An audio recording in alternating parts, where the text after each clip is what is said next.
Hello everyone, welcome to स्वा education. तो दोस्तों, आज की इस पर्टिकुलर क्लास में हम बात करने वाले हैं salient features of agriculture and livestock of Madhya Pradesh. यानी कि हम यहाँ पर कंप्लीटली जो है आज की क्लास के माध्यम से जानेंगे कि मध्य प्रदेश में कृषि और पशुपालन की जो है क्या परिस्थिति है, क्या स्थिति है। आंकड़ों के आधार पर जो है कंप्लीटली यहाँ पर समझने की कोशिश करेंगे। ये जो आपके आंकड़े रहते हैं, ये जितने भी सांख्यिकी या स्टैटिस्टिक्स यहाँ पर हम मेंशन जो किए गए हैं, ठीक है, ये सारे के सारे काफी ज्यादा इंपॉर्टेंट रहते हैं आपके लिए और एग्जाम पॉइंट ऑफ व्यू से बहुत ज्यादा महत्वपूर्ण जो है ये माने जाते हैं। बहुत सारे क्वेश्चन जो है यहाँ से आपके उभर करके आते हैं और बहुत सारे ऐसे जो है यहाँ पर टॉपिक्स हैं जो आपके जनरल नॉलेज से भी जो है रिलेटेड रहते हैं और कृषि संबंधी जो सामान्य ज्ञान है उससे भी जो है संबंधित यहाँ पर रहते हैं। तो आपको ये दोनों जगह पर जो है हेल्पफुल होने वाला है। तो आगे बढ़ते हैं क्लास में, देखिए, और कंप्लीटली यहाँ पर जानेंगे कि कृषि की क्या स्थिति है, कौन कौन सी कृषि पद्धतियां जो है मध्य प्रदेश में मेजरली अपनाई जाती हैं, कौन कौन सी फसलें जो है उगाई जाती है, किन फसलों के उत्पादन में जो है मध्य प्रदेश एक तरह से अग्रणी है या अपना नाम बनाए हुए है। पशुपालन की क्या स्थिति है, कौन कौन से अलग अलग लाइवस्टॉक एनिमल्स को पाला जाता है और कौन सी मेजर ब्रीड जो है मध्य प्रदेश में एक तरह से पशुपालन में अपना स्थान बनाए हुए है। कंप्लीटली इस एक क्लास के माध्यम से हम कंप्लीटली आज बात करने वाले हैं। तो चलिए आगे बढ़ते हैं क्लास में बिना टाइम वेस्ट किए हुए, ठीक है।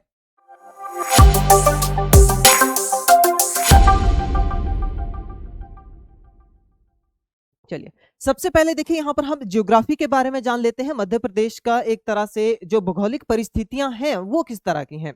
यानी कि बात की जाए, देखिए यहाँ पर जियोग्राफिकल पोजीशन की, तो इंडिया का सबसे जो लार्जेस्ट स्टेट है, सेकंड लार्जेस्ट स्टेट, वो जो है कौन सा है, मध्य प्रदेश है, ठीक है। सेकंड लार्जेस्ट स्टेट की अगर हम बात करते हैं तो मध्य प्रदेश आपका जो है सेकंड लार्जेस्ट स्टेट के अंतर्गत आता है, ठीक है। यानी कि दूसरा भारत का सबसे बड़ा राज्य है बाय लैंड एरिया, यानी कि क्षेत्रफल की दृष्टि से। इसके अलावा देखिए बात की जाए इसके एरिया की, तो एरिया कितना रहता है अभी, 3,08,245 स्क्वायर किलोमीटर। यानी कि अगर भारत के कुल क्षेत्रफल की हम बात करें तो भारत के कुल क्षेत्रफल में जो इसका योगदान रहता है वो रहता है 9.38% का, ठीक है। लगभग जो है यहाँ पर 9.38% का जो योगदान है बाय एरिया, क्षेत्रफल की दृष्टि से अगर हम देखें तो वो मध्य प्रदेश का रहता है। इसके अलावा देखिए बात की जाए पॉपुलेशन की, तो लगभग जो है 60 मिलियन के आसपास की पॉपुलेशन है और पॉपुलेशन में अगर कंट्रीब्यूशन की बात की जाए तो लगभग जो है यहाँ पर 5.88% की जो है यहाँ पर ओवरऑल कंट्रीब्यूशन जो है देखी जाती है मध्य प्रदेश की भारत की पूरी जनसंख्या में। इसके अलावा देखिए लोकेशन की अगर हम बात करें तो हम जानते हैं कि मध्य प्रदेश जो है भारत के बिल्कुल मध्य में जो है स्थित है, ठीक है। भारत के बिल्कुल मध्य में स्थित है, इसलिए इसे जो है हार्ट ऑफ इंडिया के नाम से भी जाना जाता है, ठीक है। इसे जो है भारत का हृदय भी कहा जाता है क्योंकि बिल्कुल मिड में, सेंटर में और केंद्र में जो है ये स्थित है।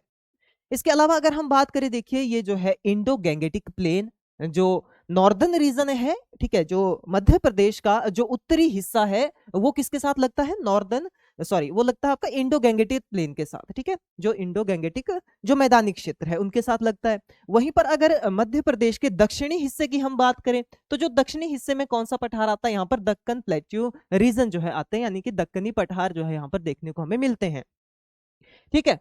और देखा जाए, देखिए जो ये आपका इंडो गैंगेटिक प्लेन रीजन है ये जो है मोस्ट फर्टाइल रीजन माने जाते हैं, ठीक है। मोस्ट फर्टाइल रीजन यानी कि काफी ज्यादा उपजाऊ माने जाते हैं और इसे जो है एक तरह से ग्रेनरी सेंटर कहा जाता है, एक तरह से ग्रेनरी हब कहलाता है ये इंडिया का। यानी कि देखा जाए तो खाद्य फसलों का एक तरह से केंद्र माना जाता है इसे, ठीक है, जितने भी हमारे पास खाद्य फसलें रहती है। क्योंकि यहाँ पर देखा जाए तो ज्वार हो गया, बाजरा हो गया, चावल हो गया, कॉटन हो गया, मक्का हो गया, ये जो मेजर मेजर क्रॉप्स रहती है हमारे पास, ये मुख्यतः जो है इस क्षेत्र में उगाई जाती है, इन मैदानी क्षेत्रों में जो है उगाई जाती है, कौन सा, इंडो गैंगेटिक प्लेन्स में, ठीक है।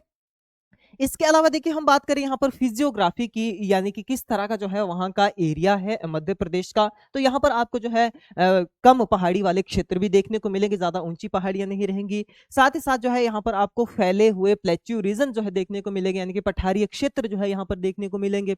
साथ ही साथ देखा जाए तो रिवर वैलीज भी जो है आपको यहाँ पर देखने को मिलती हैं। तो इस तरह का जो है यहाँ पर इसकी क्या देखने को मिलती है हमें, जियोग्राफी जो है इस तरह की इसका भौगोलिक परिस्थिति और स्थिति जो है यहाँ पर मध्य प्रदेश की रहती है। तो ये जानना भी आपके लिए इंपॉर्टेंट है, क्योंकि आगे जाकर के जैसे ही हम आगे बढ़ेंगे, आगे डेटा पर बढ़ेंगे, लैंड यूज स्टेटिस्टिक्स पर बढ़ेंगे कि किस तरह से जो है यहाँ पर भूमि उपयोग को किस तरह से बांटा गया है, कितने क्षेत्र में जो है यहाँ पर कौन सी एक्टिविटी की जाती है, ठीक है। तो उसके लिए पहले हमें ये जियोग्राफी जानना जो है इंपॉर्टेंट रहता है, ठीक है। तो ये होगी बेसिक बात। अब बढ़ते हैं आगे, बात करेंगे यहाँ पर लैंड यूज स्टैटिस्टिक्स के बारे में। यानी कि मध्य प्रदेश का जितना भी ओवरऑल एरिया हमने देखा, तो ये किन किन क्षेत्रों में बंटा हुआ है, कौन कौन सी यहाँ पर जो है गतिविधियां की जाती हैं या कृषि की कौन कौन सी पद्धतियां अपनाई जाती हैं। तो देखिए बात करते हैं सबसे पहले यहाँ पर रीजन की। तो किस रीजन के अंतर्गत आता है ये, तो ये जो है सब ट्रॉपिकल रीजन के अंतर्गत जो है देखने को हमें मिलता है, ठीक है। भारत में 3 तरह के रीजन में जो है भारत को बांटा गया है क्लाइमेटिक रीजन में। एक हो गया टेम्परेट रीजन, जिसमें हिमालय वाले जितने भी क्षेत्र हैं, ठीक है, वो आते हैं। अगर बात करें हम मिड इंडिया की, यानी कि मध्य भारत के जितने भी क्षेत्र हैं, वो आपके जो है सब ट्रॉपिकल रीजन के अंतर्गत आते हैं। और जो दक्षिण भारत वाले रीजन है या स्टेट है, वो जो है ट्रॉपिकल रीजन के अंतर्गत आते हैं। जो हिमालय क्षेत्र है आप जानते हैं, वहां पर जो है स्नोफॉल होता है, रेनफॉल वहां पर ठीक ठाक देखी जाती है। तो इस कारण से जो तापमान है वहां का, वो कैसा होता है, तापमान वहां पर कम रहता है, एल्टीट्यूड वहां पर ज्यादा रहता है, ऊंचाई ज्यादा रहती है उन क्षेत्रों की। तो कम तापमान को सहने वाली या कम तापमान में उगने वाली फसलें वहां पर पाई जाती हैं। सब ट्रॉपिकल रीजन हुआ तो ये ऐसा रीजन रहता है, यहाँ पर ऐसी फसलें आपको मिलेंगी जो एक तरह से गर्म तापमान में उगती हैं, ज्यादा तापमान में उगती हैं, और देखा जाए तो कम तापमान को भी ये जो है सह लेती हैं, ठीक है, फ्रॉस्ट को, शीतलहर को ये सह लेती है। फिर आता है ट्रॉपिकल रीजन, यानी कि यहाँ पर ऐसी फसलें उगाई जाती हैं जो सिर्फ ज्यादा तापमान में ही 30, 35, 40 डिग्री तक के तापमान में क्या होती है, अच्छे से जो है पनपती हैं, उगती हैं, और ये जो है फ्रॉस्ट को या शीतलहर को या कम तापमान को जो है नहीं सह सकती, ठीक है। तो इस तरह से हमारे पास ये 3 अलग अलग रीजन देखने को मिलते हैं, जहां पर जो है क्या रेनफॉल और टेम्परेचर में डिफरेंसेस हमें देखने को मिलते हैं।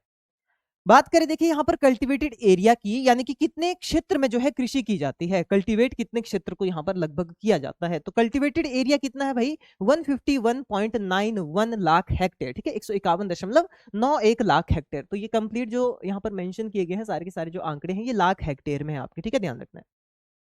इसके बाद देखिए ग्रॉस क्रॉप्ड एरिया कितना है भी यहाँ पर, तो लगभग देखा जाए तो 228.46 लाख हेक्टेयर एरिया जो है ग्रॉस क्रॉप्ड एरिया है।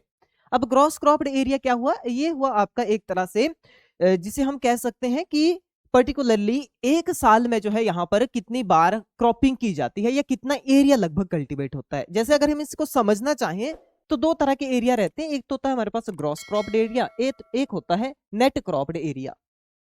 तो देखिए ग्रॉस क्रॉप्ड एरिया क्या है कि मान लीजिए 1 हेक्टेयर की फील्ड है, ठीक है, 1 हेक्टेयर का खेत है।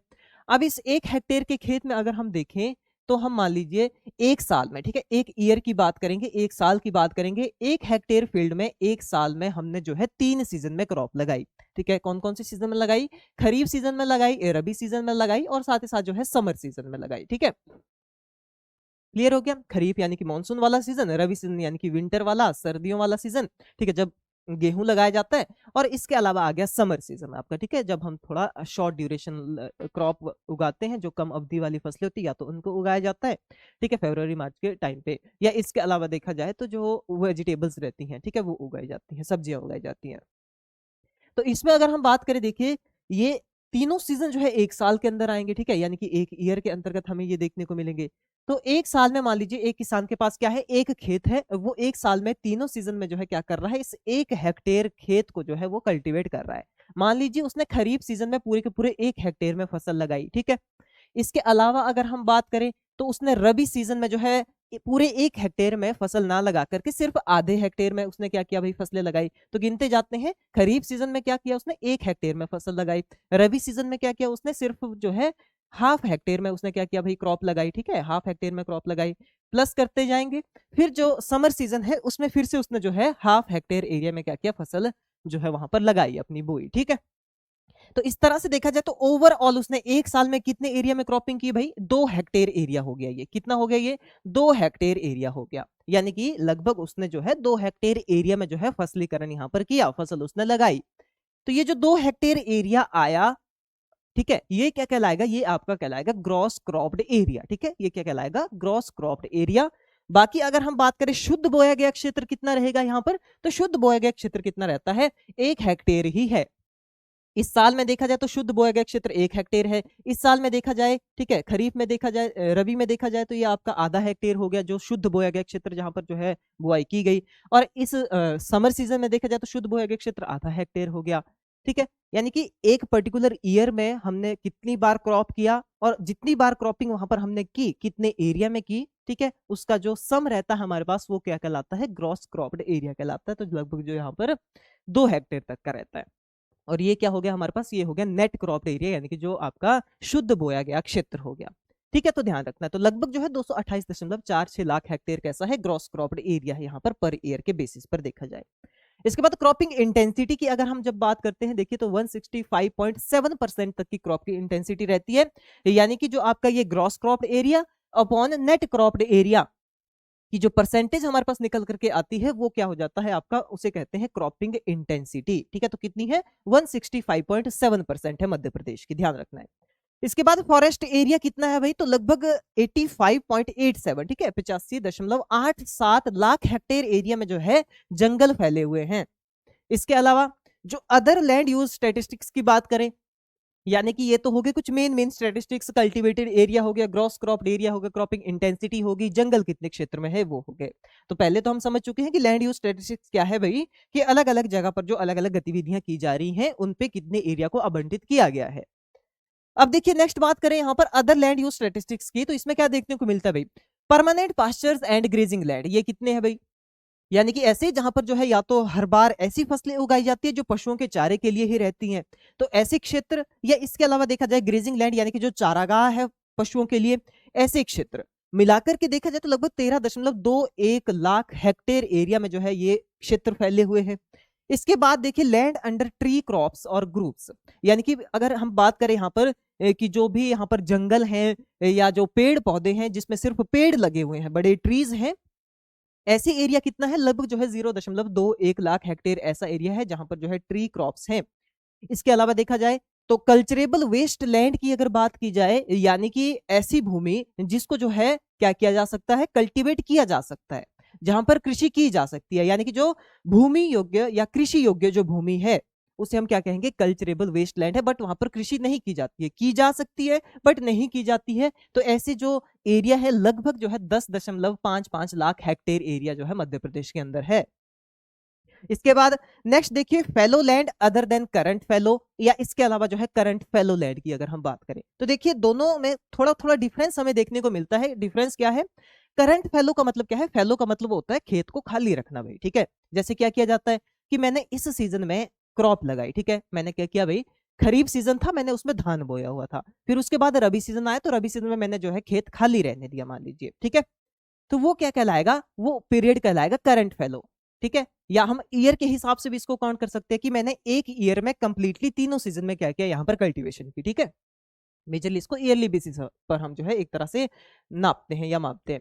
तो इसमें देखिए खरीफ, रबी और समर सीजन, एक साल में जो तीनों सीजन आए, मैंने तीनों सीजन में अच्छे खासी यहाँ पर कल्टीवेशन की खेत में, ठीक है। बट फिर नेक्स्ट ईयर आया तो नेक्स्ट ईयर में मैंने उसमें कल्टीवेशन नहीं की, पूरे के पूरे साल जो है उसमें कुछ भी नहीं बोया। क्यों नहीं बोया, कि मैं चाहता था कि जो भी न्यूट्रिएंट अभी तक उसके यूज हुए वो थोड़ा रिस्टोर हो जाए भाई सॉइल में, ठीक है, वो थोड़े क्या हो जाए, वापस से उसमें जो है अच्छी मात्रा में फिर से जो है एक तरह से उभर जाए भाई न्यूट्रिएंट उसमें जो उसमें से कंज्यूम किए गए हैं, तो इसलिए उसको जो है एग्जॉस्ट ना हो, वो ज्यादा ही उसमें क्षति ना हो, पोषक तत्वों की काफी ज्यादा कमी ना हो, इसलिए एक साल में मैंने क्रॉपिंग उसमें छोड़ दी। पिछले साल की थी, इस साल नहीं की, तो जिस साल नहीं कर रहा हूं वो क्या कहलाएगा, करंट फेलो कहलाएगा। यानी करंट फेलो तब यूज करते हैं जब हम एक एक साल का गैप देते हैं बीच में क्रॉपिंग में, ठीक है। तो ऐसे लैंड कितने रहते हैं भाई, लगभग अगर बात करें तो करंट फेलो जो है यहाँ पर हर वर्ष कितने देखे जाते हैं कि एक एक साल छोड़ करके जहां पर खेती होती है, तो ऐसा एरिया कितना है, 5.39 लाख हेक्टेयर ऐसा एरिया पाया जाता है मध्य प्रदेश में। इसके बाद आता है देखिए fellow land other than current fellow. इसका मतलब क्या है, करंट फेलो हो गया, देखिए ध्यान रखना है एक एक साल का गैप जहां पर रहेगा, ध्यान रखना है 1 ईयर, ठीक है, एक साल का गैप जहां पर रहेगा कल्टीवेशन में, एक साल छोड़ के कल्टीवेशन की जाएगी, खेती की जाएगी। जो fellow land other than current fellow होते हैं, इसका मतलब क्या है कि आपने जो है लगभग यहां से 2 से 5 वर्षों का अंतराल दिया है फसल में, कि आपने इस साल फसल लगाई, अब अगले 2 से 5 साल, चाहे 3 साल हो, 4 साल हो, 5 साल तक आप उसमें फसल नहीं बोएंगे, 5 साल बाद या 3 साल बाद या 2 साल बाद आप उसमें फसल बोएंगे, ठीक है। तो वो क्या कहलाएगा, उसे कहेंगे हम अदर फेलो या fellow land other than current fellow उसे कहा जाएगा, ठीक है। यानी कि वो एक तरह से परती भूमि तो है, वो खाली भूमि तो है, बट कैसी है, लंबे समय से रखी हुई खाली भूमि है, उसमें 5-5 साल बाद, 3 साल बाद, 4 साल बाद जो है क्या की जाती है, कल्टीवेशन की जाती है। तो ऐसे एरिया कितने हैं, लगभग जो है 5.10 लाख हेक्टेयर एरिया ऐसा भी जो है पाया जाता है मध्य प्रदेश में, ठीक है। तो ध्यान रखना है, तो जहां पर जो गैप दिया जाता है, लगभग 2 से 5 साल का गैप दिया जाता है फसल में, फसल की बुआई में, तो ऐसे जो अदर देन करंट फैलो ऐसे लैंड कहलाते हैं। बाकी जो करंट फैलो जहां पर 1 साल के गैप में जो है फसलें लगाई जाती है। क्लियर हो गया भाई, तो काफी ज्यादा इंपॉर्टेंट रहते हैं ये स्टेटिस्टिक्स आपके लिए, सामान्य ज्ञान के तौर पर भी आपके लिए इंपॉर्टेंट है ये। चलिए नेक्स्ट बात करते हैं अब यहाँ पर क्लाइमेट ऑफ मध्य प्रदेश के बारे में, यानी कि जलवायु जो है मध्य प्रदेश की किस तरह की है। तो जलवायु की देखिए अगर हम बात करें तो जलवायु में जो वातावरण है उसकी बहुत सारी अलग अलग पैरामीटर्स रहते हैं या अलग अलग कंडीशंस आ जाती हैं, जिनको कलेक्टिवली हम फिर क्लाइमेट कहते हैं। इसमें टेम्परेचर, रेनफॉल, प्रेसिपिटेशन, या इसके अलावा विंड्स हो गया, ये सारी की सारी चीजें जो है इसमें काउंट की जाती हैं। और ऐसी कंडीशन जो पर्टिकुलर एरिया में काफी सालों तक जो सिमिलर वेदर कंडीशन बनी रहती है, बहुत लंबी ड्यूरेशन के लिए मौसम की जो परिस्थितियां बनी रहती है, उसे क्या कहा जाता है, उसे जो है क्लाइमेट कहा जाता है, ठीक है। क्या कहलाता है वो, क्लाइमेट कहलाता है, ठीक है। तो इसमें अगर बात की जाए देखिए जलवायु की, तो सब tropical climate with 3 distinct season. कैसा रीजन है ये, सब ट्रॉपिकल रीजन है। और जैसे मैंने आपको बताया कि मध्य भारत के मैक्सिमम जो राज्य हैं किस रीजन के अंतर्गत आते हैं, आपका सब ट्रॉपिकल के अंतर्गत जो है यहाँ पर हमें देखने को मिलेंगे, ठीक है। तो इसमें देखिए बात की जाए तो 3 सीजन आते हैं इस सब ट्रॉपिकल के अंतर्गत। एक हो गया विंटर सीजन, विंटर सीजन यानी कि जिसे हम क्या कहेंगे भाई, रबी सीजन कहेंगे, ठीक है। जो कब आएगा आपका, देखा जाए तो दिसंबर टू फरवरी जो है एक तरह से ये सीजन यहाँ पर चलता है, ये क्रॉपिंग सीजन चलता है, नवंबर से शुरू हो जाता है, ठीक है, नवंबर से शुरू हो जाता है। तो ये कौन सा सीजन चलता है, विंटर सीजन जो है यहाँ पर इस वक्त इसमें फसलें उगाई जाती हैं, यहाँ पर जो है क्रॉपिंग की जाती है दिसंबर और फरवरी के टाइम पे, यहाँ पर जो है एक तरह से फसलें फसल चक्र जो है यहाँ पर चलता है, ठीक है। फसल बोई जाएगी नवंबर दिसंबर के टाइम पे और हार्वेस्ट जो है इस समय तक जो है वो कर ली जाएगी। इसमें अगर बात की जाए देखिए आपका जो मिनिमम टेम्परेचर जाता है यहाँ पर, मिनिमम मीन टेम्परेचर जो जाएगा लगभग 10 डिग्री सेल्सियस जाता है, और मैक्सिमम टेम्परेचर जो है यहाँ पर सर्दियों में देखा जाता है कि 25 डिग्री सेल्सियस तक देखा जाता है, ठीक है। जो पीक विंटर का समय है वो इस समय शुरू होता है मध्य प्रदेश में। इसके बाद समर सीजन आता भी, ठीक है, समर सीजन आता है। समर सीजन या इसे हम जैद भी कहते हैं, क्या कहा जाता है इसे, जैद सीजन इसे कहा जाता है। तो मार्च और मई के बीच में जो है ये समर सीजन यहाँ पर पीक में रहता है, और जो टेम्परेचर रहता है यहाँ पर लगभग 22 से 38 डिग्री सेल्सियस तक का रहता है, और बढ़ करके समर में जो टेम्परेचर 48 डिग्री सेल्सियस तक भी जो है कुछ स्थानों में देखने को मिलता है, ठीक है। और ह्यूमिडिटी की बात करें तो ह्यूमिडिटी काफी कम होती है, आर्द्रता की जो मात्रा है काफी कम जो है यहाँ पर देखने को मिलती है, ठीक है।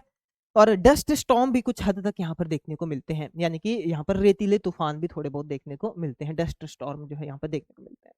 इसके बाद फिर आता है रेनी सीजन, ठीक है। रेनी सीजन कौन सा हो गया आपका, जिसे हम क्या कहते हैं, या तो मानसून सीजन या इसे खरीफ सीजन कहा जाता है, ठीक है। वो कौन सा हो गया भाई, आपका रेनी सीजन हो गया।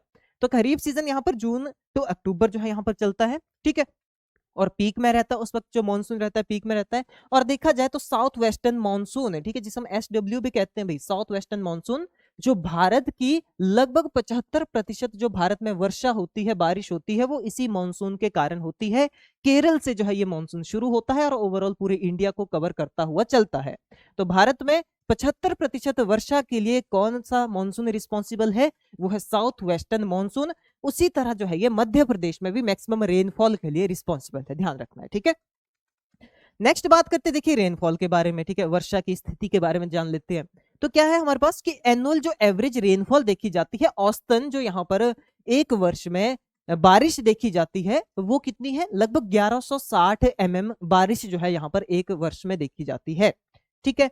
इसके बाद बात करें तो 90% तक की जो बारिश है, ठीक है, जो यहाँ पर ये 1160 mm की बारिश हो रही है, तो इसका जो 90% है वो इसी साउथ वेस्टर्न मानसून के थ्रू ये पानी रिसीव करती है, ठीक है। यानी कि मेजर मानसून का प्रकार कौन सा हो गया मध्य प्रदेश में भी, साउथ वेस्टर्न मानसून हो गया, ठीक है। जो कौन से हो गए, दक्षिण पश्चिमी जो मानसून रहते हैं, ठीक है, उनसे ही यहाँ पर क्या आती है, बारिश आती है। और ये पीक जो मानसून सीजन चलता है जून से लेकर के सितंबर तक जो है यहाँ पर मैक्सिमम लगभग 90% तक रेनफॉल हो जाती है। और रिस्पॉन्सिबल मानसून कौन सा है, साउथ वेस्टर्न मानसून है, ध्यान रखना है। इसके बाद देखिए हैवीएस्ट रेनफॉल की बात करें देखिए तो साउथ ईस्टर्न पार्ट में होती है स्टेट के, ठीक है। कौन से, जो साउथ ईस्टर्न पार्ट है मध्य प्रदेश स्टेट का, ठीक है, कौन सा हो गया भाई ये हो गया आपका दक्षिणी पूर्वी भाग जो रहेगा। ठीक है, जो दक्षिण पूर्वी भाग रहेगा मध्य प्रदेश का, उस स्थान पर सबसे ज्यादा बारिश जो है मध्य प्रदेश में होती है। रेनफॉल जो है यहाँ पर देखा जाए तो ये नॉर्थ वेस्टर्न की साइड जो है कम कम होती जाती है। जैसे हमने देखा कि साउथ ईस्टर्न की साइड तो ये एक तरह से अच्छी खासी बारिश होती है, तो ये बारिश का अमाउंट या बारिश की जो एक तरह से मात्रा है वो कम होती जाती है इस रीजन की ओर, नॉर्थ वेस्टर्न की ओर। ठीक है, उत्तर पश्चिम की ओर कम बारिश होती है, और जो दक्षिण पूर्व क्षेत्र है वहां पर जो है ज्यादा बारिश होती है। ठीक है, अब बढ़ते हैं आगे और बात करेंगे यहाँ पर फसल के बारे में, और किस किस तरह की फसल पद्धतियां या प्रणालियां जो है यहाँ पर अपनाई जाती हैं। तो देखिए, बात करते हैं, देखिए सबसे पहले एग्रीकल्चर इंपॉर्टेंस की, तो मेन स्टे है भाई एक तरह से। ठीक है, यानी कि मेन रोजगार का सोर्स भी जो है माना जाता है एग्रीकल्चर। मैक्सिमम पॉपुलेशन जो है यहाँ पर एग्रीकल्चर पर डिपेंड है। कितनी? मध्य प्रदेश की लगभग जो है 74.73%, यानी कि लगभग देखिए यहाँ पर 74 या 75 मान सकते हैं, लगभग 75% तक की जो पॉपुलेशन है वो कृषि पर जो है यहाँ पर आश्रित है अपनी आय के लिए। मेजर अगर कंट्रीब्यूशन बात करें, यानी कि फसलों का योगदान जो यहाँ पर भारत के लिए जो है यहाँ पर काफी ज्यादा उसके उत्पादन में जो है योगदान इसका ज्यादा रहता है। उन फसलों की अगर हम मेजरली बात करें तो ये पहले स्थान पे भी है, दूसरे पे भी, तीसरे पे भी, चौथे पे भी, पांचवे पे भी, यानी कि अच्छा खासा यहाँ पर कृषि उत्पादों का उत्पादन किया जाता है। तो देखिए सबसे पहले जानेंगे यहाँ पर लार्जेस्ट प्रोड्यूसर किस चीज का है भैया। ठीक है, खाद्यान्न फसलों में अगर हम देखें तो देखिए सबसे बड़ा उत्पादक राज्य है मध्य प्रदेश, किसमें? एक है ग्राम में, यानी कि चने में सबसे बड़ा उत्पादक राज्य होगा भाई। ठीक है, चने का सबसे बड़ा उत्पादक राज्य। दूसरा देखा जाए तो देखिए किसका है? सोयाबीन का सबसे बड़ा उत्पादक राज्य है ये। ठीक है, सोयाबीन क्या है? एक ऑयल सीड क्रॉप है, इसको हम जो है तिलहनी फसल के रूप में उगाते हैं, ऑयल पर्पज के लिए ग्रो करते हैं।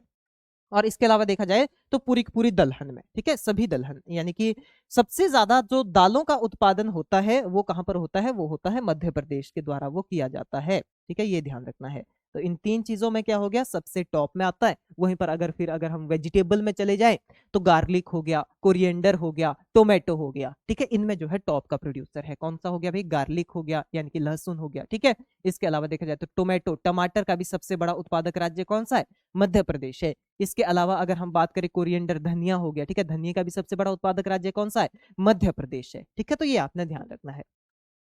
इसके बाद देखिए नेक्स्ट बात करें यहाँ पर दूसरे नंबर पे भाई। ठीक है, तो यहाँ पर आप इसको भी ध्यान रख सकते हैं कि लगभग कितने परसेंट की कंट्रीब्यूशन है। जैसे चने में 26% है, सोयाबीन में जो है लगभग 41 या 42% के आसपास की कंट्रीब्यूशन है, और यहाँ पर देखा जाए तो आपका 59.92% की कंट्रीब्यूशन जो है पूरी दालों के। लगभग 60% जो दालें हैं अकेला मध्य प्रदेश जो है पूरे भारत के उत्पादन का उत्पादित करता है।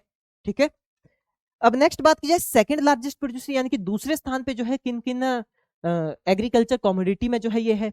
तो देखा जाए, देखिए जो ऑयल सीड्स हैं, यानी कि तिलहनी में, तिलहनी फसलों की अगर हम बात करें जो ऑयल पर्पज के लिए उगाई जाती है, तो उनमें देखा जाए तो सबसे बड़ा उत्पादक राज्य दूसरे नंबर का जो है कौन सा रहता है? मध्य प्रदेश रहता है। ठीक है, टोटल ऑयल सीड में।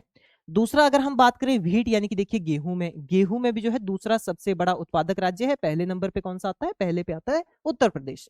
ठीक है, और वो हम पहले भी बात कर चुके हैं, जो इससे पहले वाली हमारी मैराथन सेशन जो है आईएफएस का हुआ था, इंटीग्रेटेड फार्मिंग सिस्टम का हुआ, तो उसमें कंप्लीटली बात की थी हमने जो इंडिया के स्टैटिस्टिक्स रहते हैं।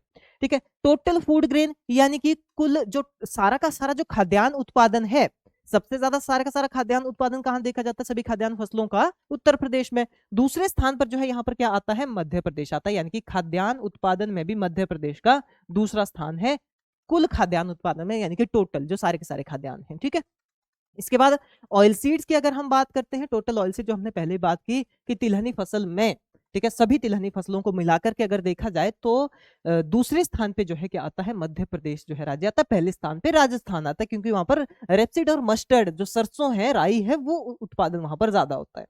ठीक है, तो ये काफी ज्यादा इंपॉर्टेंट है, ध्यान रखना भी इनके बारे में।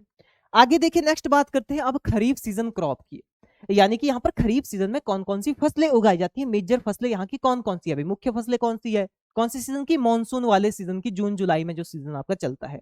ठीक है, इसमें सोयाबीन उगाई जाती है, पैडी यानी कि राइस यानी कि चावल उगाया जाता है, धान उगाया जाता है, मक्का उगाई जाती है, बाजरा उगाया जाता है, अरहर उगाई जाती है। ठीक है, और इसके अलावा बहुत सारी दूसरी दलहनी फसलें जो है खरीफ सीजन में मध्य प्रदेश में बोई जाती है। फिर नेक्स्ट रबी सीजन की फसलों की बात करें तो यहाँ पर गेहूं हो गया, चना हो गया, सरसों हो गया, कपास हो गया, ज्वार हो गया, और सब्जियां जो है रबी सीजन में उगाई जाती हैं। इसके बाद देखिए जो अदर इंपॉर्टेंट क्रॉप है उसमें गन्ना है, इसके अलावा देखा जाए तो कस्टर्ड एप्पल है, बनाना है, ठीक है। बट बनाना कुछ सिलेक्टेड एरियाज में ही ग्रो किया जाता है, पूरे पूरे मध्य प्रदेश में नहीं, ठीक है। बट इस सीजन अदर क्रॉप्स जो है ये मानी जाती हैं, जो उगाई जाती है यहाँ पर, अच्छे खासे तौर पर प्रोडक्शन होती है। इसके बाद देखिए रीजनल क्रॉपिंग सिस्टम की बात करें, यानी कि मध्य प्रदेश के जो अलग अलग रीजन है वहां पर कौन कौन सी फसल प्रणालियां अपनाई जाती हैं, ठीक है, या वहां पर जो है किस तरह की सॉइल्स वगैरह पाई जाती है, वो भी हम अभी बात करेंगे।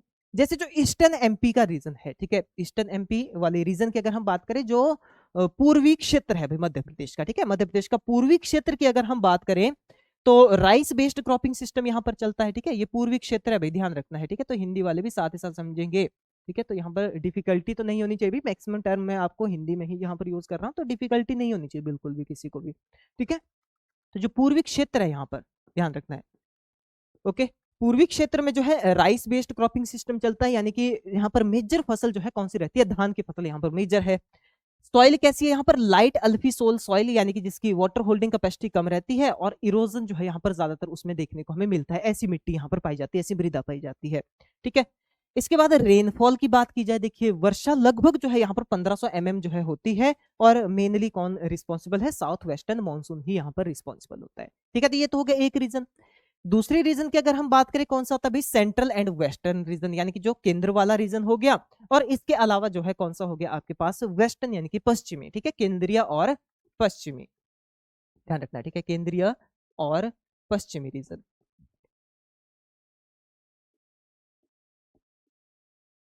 ठीक है, केंद्रीय और पश्चिमी। तो इसमें देखा जाए तो सोयाबीन बेस्ड एग्रीकल्चर सिस्टम यहाँ पर चलता है, यहाँ पर मेजर जो क्रॉप है वो सोयाबीन रहती है हमारे पास, ठीक है। और पल्सिस और ऑयल सीड यहाँ पर डोमिनेट क्रॉप है, ध्यान रखना है। तो एक क्वेश्चन बन सकता है भैया आपका, सीधा सीधा क्वेश्चन यहाँ पर बन सकता है कि सबसे ज्यादा जो पल्सिस और ऑयल सीड किन क्षेत्रों में उगाई जाती है, किस रीजन में उगाई जाती है, तो सेंट्रल एंड वेस्टर्न एमपी के रीजन हो गए, ठीक है। अब मध्य प्रदेश में मृदा का किस तरह का जो है यहाँ पर परिस्थिति है, किस तरह की मृदा पाई जाती है, कौन सी मृदा में कौन सी फसल जो है मेनली उगाई जाती है, कौन सी रीजन में कौन सी मृदा पाई जाती है, तो इसके बारे में बात करते हैं। तो देखिए डाइवर्सिटी काफी ज्यादा है, विविधता जो है यहाँ पर मिट्टी के प्रकार में काफी ज्यादा देखने को मिलती है, अलग अलग तरह की मिट्टियां यहाँ पर पाई जाती हैं, वाइड क्लाइमेट वेरिएशन यहाँ पर रहती है, और इस तरह से देखा जाए तो क्रॉपिंग भी वाइड क्लाइमेट होने के कारण क्रॉपिंग भी यहाँ पर अलग अलग की जाती है, यानी डाइवर्स क्लाइमेटिक कंडीशन है, अलग अलग कृषि परिस्थितियां या जलवायु की परिस्थितियां हैं, तो उस कारण से यहाँ पर हम अलग अलग फसलें जो है रीजन में अलग अलग तौर पर यहाँ पर उगाते हैं, ठीक है। सॉइल की बात करें तो देखिए लाइट टेक्सचर सैंडी सॉइल से लेकर के हैवी क्ले रिच सॉइल जो वर्टिसोल ऑर्डर के अंतर्गत आती है, इतना ज्यादा जानने की जरूरत नहीं है आपको, बट इतना ध्यान रखिए कि लाइट टेक्सचर सैंडी सॉइल से लेकर के हैवी रिच क्ले सॉइल जो हमें यहाँ पर देखने को मिलती है, यानी कि कुछ हल्की मिट्टियां भी हैं, भुरभुरी मिट्टियां भी पाई जाती हैं, और साथ ही साथ यहाँ पर कठोर मृदाएं पाई जाती है, चिकनी मिट्टी भी जो है यहाँ पर हमें देखने को मिलती है बहुत सारे क्षेत्रों में। जितने भी सॉइल टाइप है देखिए यहाँ पर देखा जाए तो सारे के सारे सॉइल टाइप किसी ना किसी पर्टिकुलर फसल के लिए यहाँ पर कंट्रीब्यूट करते हैं, क्योंकि हम जानते हैं जैसे धान की फसल है भाई, तो धान की फसल अच्छी कहाँ पर उगेगी, जो क्लेई सॉइल होगी, हैवी सॉइल होगी, वहां पर उगेगी, तो वहां पर धान भी उगता है अच्छे तरीके से। अगर बात करें लाइट टेक्सचर सॉइल की, तो जितनी भी दालें वगैरह है वो लाइट टेक्सचर सॉइल में अच्छी उगती हैं। तो इस तरह से diverse type of cropping system या क्रॉपिंग पैटर्न इन मिट्टियों के आधार पर यहाँ पर हमें देखने को मिलते हैं। आगे देखिए मेजर सॉइल टाइप जोन के अकॉर्डिंग अगर हम देखें तो देखिए एक आता है कैमूर जोन, ठीक है, कैमूर प्लेट्यू जोन, जो कैमूर पठारिया रीजन है, इसमें देखा जाए तो मिक्स्ड रेड और ब्लैक सॉइल देखने को मिलती है, ठीक है, लाल और काली मृदा जो है यहाँ पर इसका मिक्सचर देखने को मिलता है। इसके बाद देखिए विंध्य प्लेट्यू रीजन की बात करें तो medium and deep black soil देखने को मिलती है, यानी कि यहाँ पर काली मिट्टी काली मृदा देखने को मिलती है। काली मिट्टी किस कारण होती है, या तो उसमें बेसाल्ट जो रहते हैं, ठीक है, बेसाल्ट वगैरह वो ज्यादा पाए जाते हैं, या इसके अलावा देखा जाए तो ऑर्गेनिक मैटर में वो रिच होती है, ठीक है। सेंट्रल जो नर्मदा वैली है, ठीक है, केंद्र की जो यहाँ पर नर्मदा वैली पाई जाती है, नर्मदा वैली में डीप ब्लैक सॉइल है, यानी कि गाढ़ी काली मृदा पाई जाती है, और उसमें जो है क्ले कंटेंट भी काफी ज्यादा अच्छा पाया जाता है, यानी कि यहाँ पर जो है क्ले फ्रैक्शन ज्यादा है, चिकनी मिट्टी भी इस रीजन में देखने को मिलती है। इसके बाद नेक्स्ट बात करें देखिए गर्ड रीजन की, जो गर्ड सब जोन है, ठीक है, गर्ड सब जोन में एलुवियल टाइप सॉइल, यानी कि जो ऐसी सॉइल जो किसके द्वारा बनाई गई है, नदियों के द्वारा जो मिट्टी ला करके वहां पर डिपॉजिट की गई है, उनके द्वारा पानी के इफेक्ट से जो मिट्टी बनी हुई है, ठीक है, उसे एलुवियल सॉइल कहते हैं, और भारत में सबसे ज्यादा यही सॉइल पाई जाती है एलुवियल। मीडियम ब्लैक सॉइल रहती है, मिक्स सॉइल है, रेड और ब्लैक का मिक्सचर पाया जाता है, और रेड और येलो सॉइल का भी मिक्सचर देखने को यहाँ पर मिलता है। तो मृदाएं इस तरह की अलग अलग प्रकार की भांति भांति की यहाँ पर पाई जाती है। बुंदेलखंड रीजन आता है, देखिए यहाँ पर जो है चिकनी मिट्टी हो गया, या इसके अलावा जो है थोड़ी दोमट सी मिट्टी भी पाई जाती है जिसमें चिकनी मिट्टी का फ्रैक्शन ज्यादा होता है, और सैंडी लोम सॉइल भी देखने को मिलती है, यानी कि दोमट मिट्टियां, और इसके अलावा जो है क्लेई सॉइल देखने को, यानी कि लाइट टेक्सचर हैवी टेक्सचर दोनों तरह की सॉइल यहाँ पर देखने को मिलेगी। सतपुड़ा रीजन की बात करें देखिए तो यहाँ पर जो है हल्की लाल और भूरी रंग की मिट्टियां पाई जाती हैं, और ब्लैक क्लेई लोम सॉइल पाई जाती है, यानी कि थोड़ी दोमट सी मिट्टी होती है जिसमें ब्लैक सॉइल का फ्रैक्शन थोड़ा ज्यादा हमें देखने को मिलता है। तो मिट्टियों के अलग अलग प्रकार जो है यहाँ पर देखने को मिल सकते हैं। इसके बाद आता है देखिए कौन सा, ईस्टर्न प्लेन, ठीक है, ये फ्लड प्रोन एरिया है, ठीक है, जितने भी जो है ये पूर्वी मैदानी क्षेत्र है मध्य प्रदेश के, ये फ्लड प्रोन एरिया, यानी कि ये जो है बाढ़ संभावित क्षेत्र है, यहाँ पर जो है बाढ़ आने का खतरा काफी ज्यादा रहता है क्योंकि नदियों के साथ ये लगते हुए क्षेत्र है।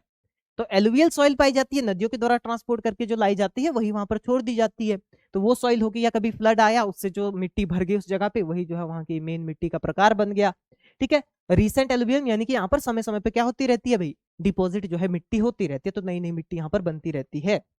और कैलकेरियस सॉइल, यानी कि ऐसी मृदा जिसमें जो है कैल्शियम की मात्रा काफी ज्यादा रहती है, वो भी यहाँ पर हमें देखने को मिलती है। तो ये तो हो गए मिट्टी के प्रकार। अब बात करते हैं देखिए नेक्स्ट यहाँ पर एग्रो क्लाइमेटिक रीजन की, यानी कि जितने भी जो है किस तरह के रीजन हैं जो आपके कृषि जलवायु क्षेत्र जिन्हें हम कहेंगे। तो कितने कृषि जलवायु क्षेत्र है भाई, उसके बारे में जानेंगे, किस तरह की जलवायु जो है यहाँ पर पाई जाती है उसके बारे में जानेंगे। जैसे देखिए मध्य प्रदेश को हम क्या कहते हैं, हार्ट ऑफ इंडिया कहते हैं, क्योंकि ये बिल्कुल बिल्कुल सेंटर में पाया जाता है, ठीक है, बिल्कुल सेंटर में पाया जाता है, ठीक है। इसके बाद अगर बात करें देखिए किसके अंतर्गत आता है, ये सेंट्रल प्लेट्यू और हिल रीजन के अंतर्गत ये आता है, ठीक है। As per the national agro climatic zone के अकॉर्डिंग अगर हम देखें तो ये किस रीजन के अंतर्गत है भाई, central plateau and hill region के अंतर्गत जो है मध्य प्रदेश राज्य आता है, ठीक है। अब बात करें देखिए कितने क्षेत्रों में इसे बांटा गया है, तो इसको बांटा गया है 11 एग्रो क्लाइमेटिक जोन में, ठीक है, कितने, 11 जो है कृषि जलवायु क्षेत्रों में इसको आवंटित किया गया है मध्य प्रदेश राज्य को। किस आधार पर बांटा जाता है भाई यहाँ पर एग्रो क्लाइमेटिक जोन में, या तो मिट्टी के प्रकार के आधार पर, या देखा जाए तो रेनफॉल यानी कि वर्षा के आधार पर कितनी होती है, अनइवन इवन किस तरह की, हैवी लो, ठीक है, उस आधार पर, और टेम्परेचर का भी यहाँ पर रोल रहता है, और साथ ही क्रॉपिंग पैटर्न के आधार पर। इसके बाद देखिए यहाँ पर देखा जाए तो जो सारे के सारे जो जोन यहाँ पर देखने को हमें मिलते हैं वहां पर कोई ना कोई फसल जो है यहाँ पर डोमिनेंट है, ठीक है। अलग अलग एग्रो क्लाइमेटिक जोन है, तो वहां पर हर एक एग्रो क्लाइमेटिक जोन में कोई ना कोई फसल जो है मुख्य तौर पर उगाई जाती है, ठीक है। जिसमें देखा जाए तो राइस कहीं पर मुख्य तौर पर उगाई जाती है, कहीं पर व्हीट उगाई जाती है मुख्य तौर पर, कहीं पर ज्वार, कहीं पर कॉटन, ठीक है, ये सारी की सारी फसलें देखने को हमें मिलती है। और देखा जाए जो रेनफॉल की रिक्वायरमेंट वगैरह यहाँ पर पूरी हो ही जाती है, और फसलें मुख्य तौर पर मुख्य उस क्षेत्र की कैसे बनी भाई, वो वहां पर रिसीव की जाने वाली रेनफॉल या वहां की जो क्लाइमेटिक कंडीशन है उसके आधार पर, ठीक है। जहां पर थोड़ी कम बारिश होती है वहां पर कम बारिश वाले ज्वार हो गया, ठीक है, ऐसी फसलें उगाई जाएंगी, मिलेट उगाए जाएंगे। जहां पर अच्छी खासी बारिश होती है वहां पर राइस उगाया जाएगा, कॉटन उगाया जाएगा, ठीक है। तो लगभग 800 से लेकर के 1600 mm तक की रेनफॉल जो है यहाँ पर देखी जाती है अलग अलग क्षेत्रों में, और ऑन एन एवरेज हमने देखा कि 1160 mm जो है मध्य प्रदेश की रहती है।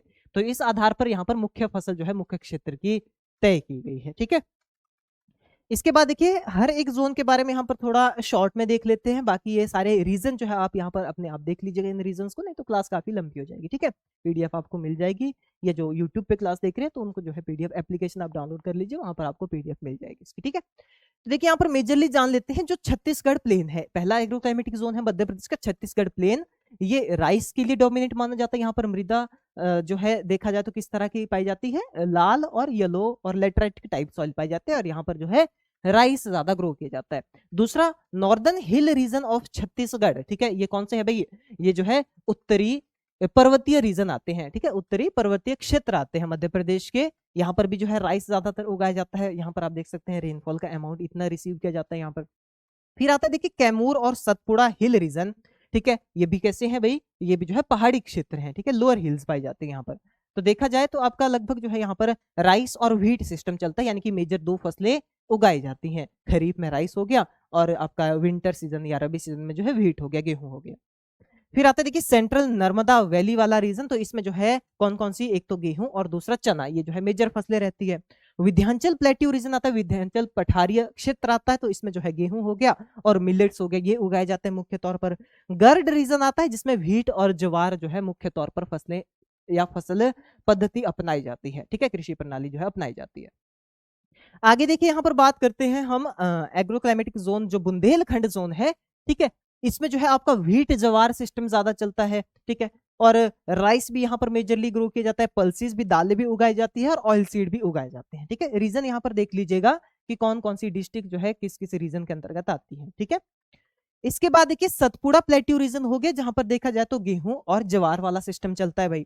मालवा प्लेट्यू रीजन आ गया, पठारी रीजन आ गया मालवा के, तो इसमें जो है कॉटन ज्वार, ठीक है, कपास और ज्वार प्रणाली चलती है, या फिर सोयाबीन और ग्राम जो है इन क्षेत्रों में उगाया जाता है, ठीक है, सोयाबीन और चना उगाया जाता है। इसके बाद आता है हमारे पास निमाड़ वैली रीजन, तो इसमें देखा जाए तो कॉटन ज्वार सिस्टम यहाँ पर भी चलता है और ग्राउंडनट यहाँ पर भी एक मुख्य तौर पर फसल उगाई जाती है। इसके बाद आता है देखिए झबुआ हिल्स, ठीक है, ये हिल रीजन में देखा जाए तो कॉटन जवार सिस्टम यहाँ पर ज्यादा चलता है और राइस और मेज यानी कि मक्का यहाँ की जो है कुछ मुख्य फसलें यहाँ पर इस क्षेत्र में या इस क्षेत्र के अंतर्गत आने वाले ये सारे के सारे जो भी रहते हैं, ये जो है यहाँ पर इनके अकॉर्डिंग ये फसलें इन क्षेत्रों में उगाई जाती है, ठीक है। चलिए आगे बात करते हैं अब क्रॉपिंग जोन के बारे में। मध्य प्रदेश के क्रॉपिंग जोन, तो 5 क्रॉपिंग जोन में इनको बांटा गया है, ठीक है, 5 फसली क्षेत्रों में बांटा गया है मध्य प्रदेश को। कौन कौन से आते हैं भाई? पहला आता है हमारे पास कौन सा? पैडी क्रॉप जोन, यानी कि किससे संबंधित है? ये धान से संबंधित है। तो बालाघाट, शहडोल, मंडला, ढिंडोरी, अनूपपुर, सिद्धि, ठीक है, इन क्षेत्रों में जो है पैडी क्रॉप जोन इसे कहा जाता है क्योंकि यहाँ धान ज्यादातर उगाया जाता है। इसके बाद व्हीट राइस क्रॉप जोन आता है, जहां पर जो है फसल चक्र में हम गेहूं और इसके अलावा जो है धान उगाते हैं, ठीक है, जिसमें रीवा, सतना, पन्ना, जबलपुर, सिवनी, कातनी, सिद्धि, ठीक है, ये एरिया आते हैं। फिर आता है व्हीट क्रॉप जोन, यानी कि ये जो है ज्यादातर किस पे फोकस करता है? ये जोन गेहूं के उत्पादन पर, तो जैसे नरसिंहपुर, होशंगाबाद, सीहोर, रायसेन, भोपाल, विदिशा, सागर, दमोह, ठीक है, इन जगहों पर। फिर आता है व्हीट और ज्वार क्रॉप जोन, तो इसमें आप देख सकते हैं ग्वालियर, भिंड, मुरैना, श्योपुर और ये सारे के सारी जो भी जगह हैं हमारे पास, ठीक है, ये किस जोन के अंतर्गत आती है? व्हीट ज्वार क्रॉपिंग जोन के अंतर्गत आती है। इसके बाद आता है हमारे पास कॉटन ज्वार क्रॉपिंग जोन, ठीक है, यहाँ पर देखा जाए तो मंदसौर हो गया, नीमुच हो गया, रतलाम, उज्जैन, देवास, इंदौर, शाजापुर, ये जितने भी अलग अलग यहाँ पर ये जिले हैं, डिस्ट्रिक्ट्स हैं, यहाँ पर कौन सी फसल प्रणाली या फसल पद्धति अपनाई जाती है? तो कॉटन ज्वार क्रॉपिंग सिस्टम यहाँ पर अपनाया जाता है, ठीक है। तो यहाँ पर आपको ध्यान रखना है कि कौन सी जो डिस्ट्रिक्ट है किस क्रॉपिंग जोन के अंतर्गत या किस एग्रो क्लाइमेटिक जोन के अंतर्गत आती है, तो यहाँ से आपके क्वेश्चन बन सकते हैं, ठीक है। चलिए आगे बात करते देखिए अब फार्मर्स के बारे में। तो फार्मर हमने पहले भी बात की, लगभग जो है यहाँ पर जो कृषि पर आश्रित लोग हैं लगभग 75% के आसपास हैं, और उनमें अगर देखा जाए तो देखिए यहाँ पर स्मॉल और मार्जिनल फार्मर्स जो है पाए जाते हैं, यानी कि जिनके पास या तो 1 हेक्टेयर तक की भूमि पाई जाती है या लगभग 2 से 4 हेक्टेयर के आसपास तक की भूमि जो है इनके पास पाई जाती है, उससे ज्यादा क्षेत्र वाली भूमि इनके पास जो है नहीं रहती, ठीक है। तो ऐसे जो फार्मर्स हैं यानी कि छोटे और सीमांत किसान जिसे हम कहेंगे, तो मध्य प्रदेश में ज्यादातर कैसे किसान है? छोटे और सीमांत किसान है, और लगभग 75 से 76%, ठीक है, लगभग 75-76% यहाँ पर लघु और सीमांत किसान जो है कृषि करते हैं, ठीक है, लघु एवं सीमांत किसान, ठीक है। तो मेजरली कौन से किसान है? लघु और सीमांत किसान है, जिनके पास भूमि कम है। इसके अलावा देखा जाए तो मोस्ट लैंड होल्डिंग भी जो है इन्हीं फार्मर के पास है। सबसे ज्यादा लैंड होल्डिंग किसके पास है? स्मॉल फार्मर के पास, यानी कि जिनके पास लगभग 1 हेक्टेयर के आसपास की भूमि रहती है, ठीक है। और इसलिए देखा जाए तो यहाँ पर जो कृषि है, ठीक है, जो कृषि है वो कैसी है? वो है सबसिस्टेंस टाइप कृषि यहाँ पर ज्यादा है, पर धीरे धीरे कमर्शियलाइजेशन भी हो रही है। सबसिस्टेंस यानी कि स्मॉल फार्मर है, छोटे छोटे उनके पास खेत हैं, तो वो अपनी आजीविका के लिए ही क्या करते हैं? अपने ही निर्वहन के लिए या अपने फैमिली के लिए ही, अपने परिवार के निर्वहन के लिए अनाजों को उगाते हैं, ना कि बेचने के लिए। बट धीरे धीरे जैसे जैसे जो है एग्रीकल्चर में डेवलपमेंट्स देखी जा रही है, तो वैसे वैसे कमर्शियलाइजेशन हो रही है, बट कंप्लीटली कमर्शियलाइज जो है एग्रीकल्चर यहाँ का नहीं है, सेमी कमर्शियलाइज जो है अभी तक है, ध्यान रखना है, ठीक है। कैसा है? सेमी कमर्शियल एग्रीकल्चर सिस्टम चलता है और सबसिस्टेंस एग्रीकल्चर सिस्टम चलता है। सेमी कमर्शियल यानी कि अर्ध वाणिज्यिक तौर पर जो है यहाँ पर फसलें उगाई जाएंगी, यानी कि किसान अपने लिए भी जो है रखते हैं, उसी का उत्पाद का जो है कुछ हिस्सा अपने लिए भी रखते हैं और कुछ जो है बेच देते हैं, यानी कि पूरा का पूरा बेचने के लिए ही कृषि नहीं की जाती यहाँ पर, ठीक है, ओवरऑल मैक्सिमम एरिया में, ठीक है। बाकी कमर्शियल लेवल पर भी की जाती है, बट ओवरऑल अगर हम यहाँ पर काउंट करें तो ये जो है एक तरह से अपना जीवन निर्वहन वाली कृषि की जाती है, और दूसरा जो है सेमी कमर्शियल टाइप की है। फसलें देखिए, मेजर फसलों की अगर बात करें जो उत्पादन में मध्य प्रदेश जहाँ पर अग्रणी देखा गया है, तो देखिए यहाँ पर बात करें रबी फसल में व्हीट क्रॉप, ठीक है। व्हीट क्रॉप में देखा जाए यानी कि गेहूं के उत्पादन में दूसरा भारत का सबसे बड़ा राज्य रहता है, पहले स्थान पे उत्तर प्रदेश आता है, ध्यान रखना है, ठीक है। मध्य प्रदेश का लगभग जो है 19.93% की कंट्रीब्यूशन रहती है ओवरऑल भारत के टोटल व्हीट या गेहूं के उत्पादन में, ठीक है। और ये आंकड़े भी आप देख सकते हैं, बट इनको ध्यान रखने की जरूरत नहीं है, उतना ज्यादा याद रखने की जरूरत नहीं है, परसेंटेज आप याद रख लीजिएगा कि कितना शेयर रहता है, ठीक है। फिर आता है मेज, देखिए हमारे पास, ठीक है। मेज की बात करें तो देखिए मध्य प्रदेश जो है तीसरा सबसे बड़ा उत्पादक राज्य है। पहला सबसे बड़ा उत्पादक राज्य जो है मेज में कौन सा है, देखिए ये जितना भी डेटा है हमारे पास, ये जो है department of agriculture, minister of agriculture and farmer welfare की जो आपका ऑफिशियल स्टैटिस्टिक्स रहते हैं वर्ष 2023-24 की जो फाइनल स्टैटिस्टिक्स आए हैं, क्योंकि 25 के अगर देखा जाए तो फाइनल रिलीज नहीं हुए हैं अभी तक, 3 एडवांस एस्टिमेट आए हैं, फोर्थ नहीं आया है, तो मोस्ट प्रोबेबली ज्यादातर इसी से पूछे जाने के जो है यहाँ पर चांसेस बनते हैं, ठीक है। तो देखा जाए तो यहाँ पर आपका जो है कर्नाटक पहले स्थान पे है और दूसरे स्थान पे बिहार है, तो उसके बाद तीसरे स्थान पे जो है मध्य प्रदेश आता है मक्का के उत्पादन में। लगभग जो कंट्रीब्यूशन है यहाँ पर 11.52% का कंट्रीब्यूशन जो है यहाँ पर मध्य प्रदेश का देखने को मिलता है। उत्पादन कितना है, 4.34 मिलियन टन। तो उत्पादन उतना ज्यादा याद रखने की जरूरत नहीं है, परसेंटेज आप याद रख लीजिए, रैंक याद रख लीजिए, ठीक है। नेक्स्ट देखिए टोटल न्यूट्री सीरियल या कोरस सीरियल्स यानी कि मिलेट्स की बात करेंगे, मोटा अनाज जो रहता है, ठीक है। मिलेट्स में तीसरा सबसे बड़ा जो है ये उत्पादक राज्य रहता है, पहले स्थान पे आता है राजस्थान, दूसरे स्थान पे आता है कर्नाटक मिलेट की प्रोडक्शन में, तीसरे स्थान पे आता है मध्य प्रदेश, ठीक है। लगभग जो शेयर है 10.26% तक का यहाँ पर जो है इसका योगदान रहता है ओवरऑल इंडिया के उत्पादन में। इसके बाद पल्सेज यानी कि दालों में अगर हम देखें यहाँ पर, तो मध्य प्रदेश जो है पहला, ठीक है, सबसे पहला उत्पादक राज्य, सबसे बड़ा उत्पादक राज्य जो है दलहनी फसलों में मध्य प्रदेश रहता है। और मेनली यहाँ पर जो है ग्राम यानी कि चना का उत्पादन जो है यहाँ पर सबसे ज्यादा इस दलहनी फसल को बोया जाता है, उगाया जाता है, उत्पादन किया जाता है। लगभग यहाँ पर अगर हम बात करें कंट्रीब्यूशन की, तो देखिए यहाँ पर लगभग जो है 24.64% की कंट्रीब्यूशन अकेली किसकी है, मध्य प्रदेश की है। फिर बात करें देखिए चने की, तो चने के उत्पादन में देखिए सबसे पहला सबसे बड़ा उत्पादक राज्य है मध्य प्रदेश, और इसके बाद जो है सेकंड नंबर पे महाराष्ट्र आता है, तीसरे नंबर पे जो है राजस्थान आता है चने के उत्पादन में। और देखा जाए तो कंट्रीब्यूशन कितनी है, 26.40% की कंट्रीब्यूशन जो है मध्य प्रदेश की चने के उत्पादन में भारत के लिए देखी जाती है। नेक्स्ट बात करते हैं देखिए टोटल फूड ग्रेन की, यानी कि कुल जो खाद्यान्न उत्पादन है, तो उसमें पहले नंबर पे उत्तर प्रदेश आता है, ठीक है, और दूसरे नंबर पे मध्य प्रदेश आता है, और तीसरे नंबर पे पंजाब आता है जो सबसे ज्यादा अनाज उत्पादक राज्य है, ठीक है। तो ये ध्यान रखना है, मध्य प्रदेश की कितनी कंट्रीब्यूशन है, लगभग 12.48% की कंट्रीब्यूशन है, जो इसको दूसरा सबसे बड़ा खाद्यान्न फसलों का उत्पादक राज्य बनाता है।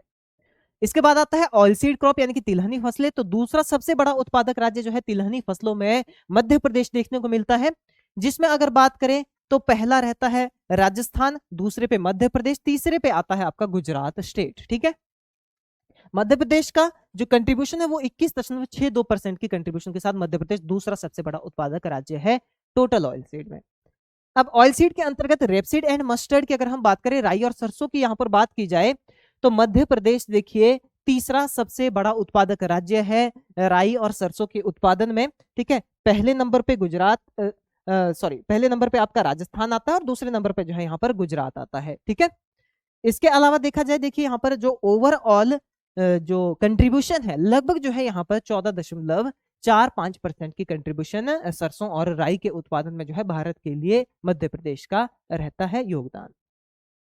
अगली जो मुख्य फसल यहाँ की है वो कौन सी है भाई, ग्राउंडनट है। तीसरा सबसे बड़ा उत्पादक राज्य जो है ग्राउंडनट में कौन सा रहता है, मध्य प्रदेश रहता है। पहला है यहाँ पर गुजरात, दूसरे नंबर पे है राजस्थान मूंगफली के उत्पादन में, ठीक है, और तीसरे नंबर पे आता है मध्य प्रदेश। ध्यान रखना है कंट्रीब्यूशन कितने, लगभग 9.65% की कंट्रीब्यूशन के साथ ये तीसरा सबसे बड़ा उत्पादक राज्य है। सोयाबीन फसल की बात करें तो ये भी हम ऑयल सीड के अंतर्गत काउंट करते हैं, तिलहनी के अंतर्गत काउंट करते हैं, तो मध्य प्रदेश सोयाबीन का सबसे बड़ा उत्पादक राज्य है। और देखा जाए तो महाराष्ट्र और राजस्थान जो है इसके बाद हमें देखने को मिलते हैं। लगभग जो है 41%, देखिए लगभग 42% के आसपास की कंट्रीब्यूशन है भाई, अकेला 42% का उत्पादन जो है सोयाबीन का मध्य प्रदेश करता है, ठीक है। तो ये आपने ध्यान रखता है, तो ये सारे के सारे जितने भी हमने यहाँ पर ये रैंक्स स्टेटिस्टिक्स यहाँ पर देखे, काफी ज्यादा इंपॉर्टेंट आपके लिए रहते हैं। चलिए अब हॉर्टिकल्चरल क्रॉप पे एक नजर डाल लेते हैं यहाँ पर, यानी कि जितनी भी बागवानी फसलें हैं, फ्रूट्स, वेजिटेबल, फ्लावर्स हैं, मेडिसिनल प्लांट्स हैं, इनमें देखा जाए तो मध्य प्रदेश किस स्थान के अंतर्गत आता है। जहां पर मेंशन नहीं है यानी कि काफी पीछे है, ठीक है, तो इसलिए वो मेंशन करना उतना ज्यादा इंपॉर्टेंट नहीं है। जिस पे ये अग्रणी है, दूसरे तीसरे चौथे पांचवें नंबर तक देखा जाता है, तो वो हमें याद रखने की जरूरत है। तो जैसे फ्रूट्स में यानी कि फलों के उत्पादन में देखा जाए तो देखिए एरिया जो है हमारे पास 468.78 हेक्टेयर देखने को मिलता है, ये एरिया हो गया। और ओवरऑल प्रोडक्शन जो है यहाँ पर 9863.80 थाउजेंड मेट्रिक टन की जो है यहाँ पर ओवरऑल प्रोडक्शन है फ्रूट में। जो चौथा सबसे बड़ा उत्पादक राज्य जो है इसको फलों के अंतर्गत बनाता है। फलों में चौथा रैंक है भाई मध्य प्रदेश का फलों के उत्पादन में, ध्यान रखना है। तो एरिया यहाँ पर आपने देख लेना है, प्रोडक्शन देख लेनी है ओवरऑल कितनी है, ठीक है, थोड़ा ध्यान रखना है। बाकी डायरेक्ट ऐसे तो नहीं पूछा जाता, एरिया से कई बार पूछ लिया जाता है, पर उतना ज्यादा नहीं है। आपने रैंक तो यहाँ पर जरूर याद रखना है, ठीक है। सब्जियों के उत्पादन में देखा जाए, देखिए तो सब्जियों के उत्पादन में तीसरा सबसे बड़ा उत्पादक राज्य जो है मध्य प्रदेश रहता है। इसके बाद फूलों के उत्पादन में अगर देखा जाए तो दूसरा सबसे बड़ा उत्पादक राज्य जो है फूलों के अंतर्गत हमें देखने को मिलता है मध्य प्रदेश। फिर प्लांटेशन क्रॉप में देखा जाए तो साउथर्न रीजन आगे है भाई, और वहां पर ग्रो भी नहीं की जाती, जैसे टी वगैरह हो गया, ठीक है, चाय हो गया, रबर हो गया या कोकोनट, वो प्लांटेशन क्रॉप में आती है। तो साउथर्न रीजन और नॉर्थ ईस्टर्न रीजन ज्यादा आगे है उसमें। मेडिसिनल और एरोमेटिक प्लांट की बात करें, यहाँ पर जितने भी औषधीय पौधे रहते हैं उनके उत्पादन में मध्य प्रदेश का दूसरा स्थान है भाई, ध्यान रखना है, ठीक है, दूसरे स्थान पे है मध्य प्रदेश। मसालों के उत्पादन में अगर देखा जाए तो देखिए मसालों के उत्पादन में पहला सबसे बड़ा उत्पादक राज्य है भाई, ठीक है, ध्यान रखना है, सबसे बड़ा उत्पादक राज्य मध्य प्रदेश है मसालों के अंतर्गत। और इसके अलावा देखा जाए तो हनी हमारे पास आता है, और हनी में भी काफी कम प्रोडक्शन जो है यहाँ पर देखने को मिलती है। और ओवरऑल हॉर्टिकल्चर की बात की जाए भाई, ठीक है, कि ओवरऑल हॉर्टिकल्चर में जो है कौन सा इसका रैंक है, तो दूसरा, ठीक है, बागबानी फसलों के उत्पादन में दूसरे स्थान पे आता है ये, ठीक है। मध्य प्रदेश जो है बागवानी फसलों के उत्पादन में, यानी कि इन सभी को मिलाकर के अगर देखा जाए, ठीक है, फलों को, सब्जियों को, फ्लावर्स को, मेडिसिनल एरोमेटिक प्लांट्स को, ठीक है, सभी को मिलाकर के देखा जाए तो मध्य प्रदेश दूसरे स्थान पे आता है। तो जानना काफी ज्यादा इंपॉर्टेंट है, तो ये ध्यान रखिएगा भाई, ठीक है, रैंक्स को लगभग यहाँ पर आपने याद रखना है। चलिए आगे बात करते हैं। देखिए अब बात करेंगे यहाँ पर लाइफ स्टॉक की, ओवरऑल क्रॉप्स के बारे में हमने मैक्सिमम चीजें यहाँ पर जान ली। बात करेंगे देखिए लाइफ स्टॉक की, लाइफ स्टॉक यानी कि पशुपालन के बारे में, कि कौन से जो है यहाँ पर मेजरली पशुओं को पाला जाता है, ठीक है, और उनका उत्पादन जो है किस तरह का यहाँ पर देखने को हमें मिलता है। तो देखिए जो इंडिजिनस ब्रीड्स हैं और किन किन स्थानों पे पाई जाती है, यानी कि भारत की अपनी नस्लें गायों की, और वो कौन कौन से स्थान पे कौन कौन सी नस्ल मेजरली पाली जाती है गायों की, उसके बारे में बात करेंगे। तो देखिए कैटल में यानी कि गायों में अगर देखा जाए तो यहाँ पर 3 मेजर जो ब्रीड्स हैं वो मध्य प्रदेश में पाली जाती है, 3 मुख्य नस्लें हैं, ठीक है। जिसमें अगर देखिए ओवरऑल उत्पादन की बात करें इंडिजिनस ब्रीड्स की, ठीक है, इंडिजिनस ब्रीड की जो उत्पादन है वो कितना है, लगभग जो है 7.92 केजी पर डे पर एनिमल जो है मिल्क यहाँ पर अवेलेबिलिटी है। एक तरह से अगर देखा जाए कि मिल्क यील्ड है ये, ठीक है, उत्पादन है ये, आपने ध्यान रखना है, ठीक है, ये उत्पादन है भाई, ठीक है, किसका, दुग्ध उत्पादन है ये पर डे का। यानी कि यहाँ पर मध्य प्रदेश में देखा जाए तो एक गाय एक दिन में औसतन लगभग जो है 7.92 केजी किलोग्राम जो है यहाँ पर दूध देती है, ठीक है, इतना दूध यहाँ से प्राप्त किया जाता है। तो ये जो है एक तरह से क्या है, यहाँ पर मिल्किंग एबिलिटी है इनकी। देखिए सबसे पहली जो यहाँ पर ब्रीड है वो कौन सी आती है, निमाड़ी ब्रीड आती है, ठीक है। निमाड़ी देखा जाए तो ये नर्मदा वैली वाली जो डिस्ट्रिक्ट्स हैं, ठीक है, जो निमाड़ रीजन है जिसमें खंडवा हो गया, इसके अलावा देखा जाए तो खरगोन हो गया, इसके अलावा देखा जाए तो देखिए बुरहानपुर हो गया या बरवानी हो गया। तो ये जो एरियाज हैं इन एरियाज में जो है निमाड़ी ब्रीड जो है पाली जाती है, ठीक है। और फीचर क्या है इसके, ये मीडियम साइज है, ना तो ज्यादा बड़ी इसका जो है स्ट्रक्चर साइज रहता है, ना ज्यादा छोटी गाय होती है। ये हार्डी होती है, यानी कि जो प्रतिकूल परिस्थितियां हैं एनवायरमेंट की उनको इजीली झेल जाती है, सहन कर जाती है। और देखा जाए तो रेडिश ब्राउन कलर की रहती है, और इसको ड्राउट पर्पस के लिए जो है इस्तेमाल में लाया जाता है, यानी कि इसके बैलों को जो है कार्य के लिए भी इस्तेमाल में लाया जाता है। फिर आता है दूसरी, देखिए मालवी ब्रीड आती है। ये जो है मालवा प्लेट्यू रीजन में, जैसे कि राजगढ़, शाजापुर, देवास, उज्जैन, सीहोर और इंदौर, इन जगहों पर पाली जाती है। कैसी होती है, व्हाइट और ग्रे कोटेड जो है इसकी बॉडी है, देखने में व्हाइट और ग्रे कोटेड रहती है। ये भी जो है एक तरह की पावरफुल ड्रॉट ब्रीड जो है देखने को हमें मिलती है, यानी कि इसके भी जो बैल हैं वो कार्य क्षमता जो उनमें काफी ज्यादा देखने को हमें मिलती है। इम्यूनिटी यानी कि रोग प्रतिरोधक क्षमता इनकी काफी अच्छी है, यानी कि ये भी हार्डी ब्रीड के अंतर्गत आती है। और कम चारे में ही ये अच्छे से जो है पनपती है, ये ब्रीड अच्छी खासी जो है डेवलपमेंट कर जाती है कम चारे में ही।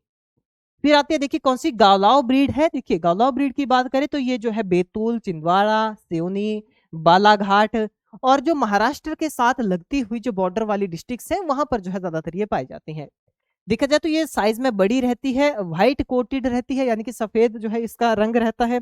डुअल पर्पस ब्रीड ये भी है, यानी कि मिल्क यील्ड इसकी मॉडरेट है, बाकी इसकी कार्य क्षमता जो है काफी ज्यादा हमें देखने को मिलती है।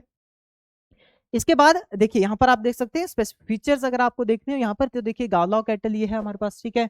इसका होम ट्रैक्ट की बात करें तो वर्धा और नागपुर डिस्ट्रिक्ट जो है इसका, महाराष्ट्र की जो वर्धा और नागपुर डिस्ट्रिक्ट है वो इसका होम ट्रैक्ट यानी कि ओरिजिन माना जाता है, ठीक है। तो वहां से ओरिजिनेटेड ब्रीड मानी जाती है और बाकी मध्य प्रदेश में इन स्थानों पर ये पाई जाती है, ठीक है। यहाँ पर इसके कुछ बॉडी फीचर्स दिए गए हैं, वो अभी हमने पहले भी डिस्कस कर लिए, तो यहाँ से आप जो है इजिली देख सकते हैं, इसके बारे में आइडेंटिफाई जो है इसको कर सकते हैं, ठीक है। चलिए नेक्स्ट देखिए कैन कथा ब्रीड, ये भी जो है यहाँ पर इंपॉर्टेंटली पाई जाती है। कैन कथा, कैन कथा की बात की जाए तो देखिए इसके जो सींग होते हैं थोड़े नुकीले सींग होते हैं, दूसरी ब्रीड्स के मुकाबले देखा जाए तो नुकीले सींग रहते हैं इसके। इसका जो होम ट्रैक है वो आता है ललितपुर, बांदा, हमीरपुर, महोबा और चित्रकूट डिस्ट्रिक्ट ऑफ उत्तर प्रदेश, ये इसका होम ट्रैक है, यानी कि यहाँ से ओरिजिनेटेड ब्रीड है ये, ठीक है। और इसके अलावा देखा जाए तो टीकमगढ़, छतरपुर जो डिस्ट्रिक्ट है मध्य प्रदेश की, वहां पर जो है ये पाई जाती है, कि वहां पर इसको पाला जाता है। और आइडेंटिफाइबल फीचर आप देख सकते हैं, ग्रे और डार्क ग्रे कोट इसका रहता है, डार्क थोड़ी बॉडी इसकी देखने को मिलती है, मीडियम साइज बॉडी है, ना तो ज्यादा बड़ी नस्ल है ना ज्यादा छोटी है, ठीक है। देखा जाए तो हॉर्न्स भी इसके मीडियम रहते हैं, बिल्कुल खड़े से सींग इसके रहते हैं और तीखे सींग, नुकीले सींग जो इसके रहते हैं, ठीक है। मीडियम साइज के ईयर्स होते हैं, कान होते हैं, और देखा जाए तो इसकी जो टेल है उस पे भी हमें जो है एक तरह से लंबे लंबे बाल जो है इसकी पूंछ पे देखने को हमें मिलते हैं। तो ये आप जो है इसके कुछ आइडेंटिफाइबल फीचर्स देख सकते हैं, ठीक है। तो ये कैन कथा ब्रीड होगी। इसके बाद देखिए मालवी कैटल जो हमने देखा और पहले भी हमने इसके बारे में बात की, ये इन इन क्षेत्रों में जो है ये पाई जाती है और इन क्षेत्रों की जो है एक तरह से ओरिजिनेटेड ब्रीड है ये। और आइडेंटिफाइबल फीचर हमने पहले देखे कि इसके जो है व्हाइटिश कोट जो है पाया जाता है, थोड़ा ग्रेइश शेड भी जो है इसकी हमें देखने को मिलती है, मीडियम साइज की है, स्मॉल साइज की रहती है, ठीक है। थोड़ा हेड साइज इसका कैसा है, स्मॉल है, शॉर्ट हॉर्न्स इसके होते हैं, ठीक है, स्ट्रॉन्ग होते हैं, और ये भी जो है आपका एक तरह से स्ट्रॉन्ग ड्रॉट पर्पस के लिए इस्तेमाल में लाई जाती है, ठीक है। तो ये ब्रीड हो गया। इसके बाद देखिए निमाड़ी ब्रीड हो गई, इसके बारे में हमने पहले देखा, थोड़ा रेडिश ब्राउन कलर की ब्रीड होती है और इन इन रीजन में ये पाई जाती है, ठीक है। मध्य प्रदेश के खरगांव हो गया, बरवानी हो गया, इसके अलावा जो है धार डिस्ट्रिक्ट हो गया, खंडवा हो गया, इन रीजन में ये देखने को हमें मिलती है, ठीक है। तो ये ब्रीड हो गई, तो यहाँ से आप आइडेंटिफाई कर सकते हैं इजीली, ठीक है। तो आइडेंटिफाइबल फीचर भी अगर पूछ लिया जाए कलर कोड कैसा होता है, क्योंकि सिलेबस में ही मेंशन किया गया है भैया आपका, ठीक है, फीचर्स क्या है लाइफ स्टॉक के या इसके अलावा, तो यहाँ पर इनके फीचर्स क्या होंगे, यही सारे तो इनके फीचर्स यहाँ पर हमें देखने को मिलेंगे, ठीक है। चलिए नेक्स्ट देखिए हमारे पास आता है बफेलो ब्रीड्स की बात करें यहाँ पर, तो मध्य प्रदेश में बफेलो जो पाली जाती हैं, तो on an average per day milking ability की इनकी हम बात करें तो लगभग जो है यहाँ पर 4.78 केजी पर डे पर एनिमल जो है इनकी मिल्क यील्ड जो है देखा जाता है, ठीक है, जो गाय से कम है। इसके बाद देखिए जो मेजर ब्रीड है, मेजर ब्रीड की बात करेंगे यहाँ पर, तो बदावरी ब्रीड है, ठीक है। बदावरी ब्रीड के बारे में पहले भी हमने काफी ज्यादा जो है स्टडी की हुई है, पहले भी काफी ज्यादा हमने इसके बारे में जाना है। ये स्पेसिफिक ब्रीड रहती है, एक तो हैवी बफेलो भी है भाई, ठीक है, और साथ ही साथ देखा जाए तो मिल्क जो फैट परसेंटेज है वो मैक्सिमम मिल्क फैट परसेंटेज इसमें पाई जाती है, लगभग जो है 12.5% तक जाती है इसकी जो मिल्क जो फैट कंटेंट है या बटर फैट कंटेंट है, ठीक है। ये देखा जाए तो मोरैना, भिंड, ग्वालियर और दतिया जो चंबल रीजन के अंतर्गत हमें देखने को मिलता है, ठीक है। इन एरिया में जो है सबसे ज्यादा इस भैंस को पाला जाता है, ठीक है। अगर बात करें देखिए कॉपर कलर्ड होती है ये, ठीक है, थोड़ा देखा जाए तो तांबे के रंग की इसका रंग रहता है, कलर रहता है, रिंग अराउंड आईज, ठीक है, इसके आईज के आसपास में थोड़ा हमें रिंग सा देखने को यहाँ पर मिलता है, और ये ड्रॉट टॉलरेंट जो है यहाँ पर ब्रीड रहती है, यानी कि ये भी हार्श कंडीशन में जीवित रह जाती है, अच्छा खासा उत्पादन देती है, और ये घी के उत्पादन के लिए अच्छी मानी जाती है। तो मिल्किंग वगैरह तो ठीक है, बाकी मिल्क को कम यूज करते हैं, ज्यादातर जो है प्रेफर करते हैं वहां पर गायों को मिल्क के लिए, और इनको जो है घी के लिए ज्यादा प्रेफर किया जाता है यहाँ पर, क्योंकि बटर फैट कंटेंट ज्यादा है तो घी के लिए इस ब्रीड को ज्यादा प्रेफर किया जाता है, ठीक है। एटावा और आगरा डिस्ट्रिक्ट जो है उत्तर प्रदेश की वो इसका होम ट्रैक्ट मानी जाती है, और भिंड, मोरैना डिस्ट्रिक्ट और मध्य प्रदेश में इसका होम ट्रैक्ट और इसका जो है एरिया माना जाता है, ठीक है। नेक्स्ट बात करते हैं देखिए यहाँ पर गोट्स की बात करेंगे लाइफ स्टॉक के अंतर्गत, क्योंकि ये भी एक मेजर एनिमल माना जाता है जो मिल्क और मीट प्रोडक्शन के लिए जो है यहाँ पर पाली जाती है। तो देखिए बकरियों में देखा जाए तो इनका जो पर डे जो मिल्क उत्पादन रहता है प्रतिदिन का लगभग जो है 0.61 यानी कि लगभग 610 ग्राम, ठीक है, 610 ग्राम दूध जो है एक दिन में ये देती हैं, तो लगभग ऑन एन एवरेज जो है मिल्क यील्ड इनका है यहाँ पर। जमुनापारी ब्रीड यहाँ पर पाली जाती है, ध्यान रखना है, ठीक है। जमुनापारी ब्रीड है, ये आपका उत्तर प्रदेश में भी मेजरली पाली जाती है और मध्य प्रदेश में भी पाली जाती है। तो देखिए मेनली चंबल और बुंदेलखंड रीजन में पाई जाती है, जिसमें मोरैना, भिंड, टीकमगढ़ और छतरपुर जिला आते हैं, ठीक है। फीचर क्या है, बॉडी साइज इसका लार्जर रहता है, जैसे आप यहाँ पर देख सकते हैं, ठीक है। बॉडी साइज लार्जर है, देखा जाए तो इसके जो कान है वो लंबे होते हैं, देखिए यहाँ पर आप देख सकते हैं, ठीक है, लंबे कान इसके रहते हैं। रोमन टाइप नोज रहता है, थोड़ा धंसा हुआ सा इसका जो है नोज रहता है, ठीक है। मिल्क यील्डर जो है काफी अच्छी खासी ये है, ठीक है। और साथ ही साथ देखा जाए तो इसको दोनों पर्पज के लिए, मीट पर्पज के लिए भी और मिल्क पर्पज के लिए भी इस्तेमाल में लाया जाता है। आगे जो दूसरी ब्रीड है इंपॉर्टेंटली कौन सी रहती है, अभी बारबेरी ब्रीड रहती है। तो बारबेरी देखा जाए तो ये जो है यूपी में भी पाई जाती है, मध्य प्रदेश में भी पाई जाती है। रीजन की बात करें देखिए तो नॉर्दर्न एमपी रीजन में ये ज्यादा है, ग्वालियर और मोरैना डिस्ट्रिक्ट में इनको ज्यादा पाला जाता है इस बकरी को।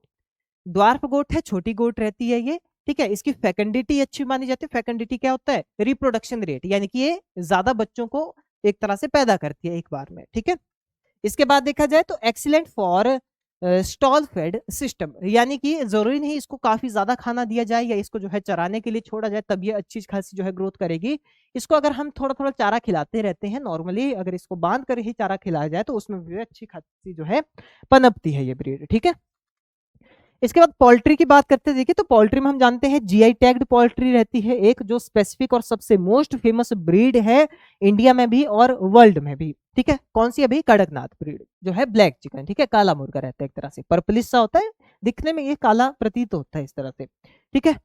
तो इसमें अगर देखा जाए देखिए तो रीजन जो है कौन से, झबुआ रीजन हो गया, धार हो गया और अलीराजपुर जो रीजन है, जो किसके अंतर्गत आते हैं, ये जो है पश्चिमी मध्य प्रदेश रीजन के अंतर्गत आते हैं, ठीक है। पश्चिमी मध्य प्रदेश का ये सारी की सारी डिस्ट्रिक्ट्स हैं।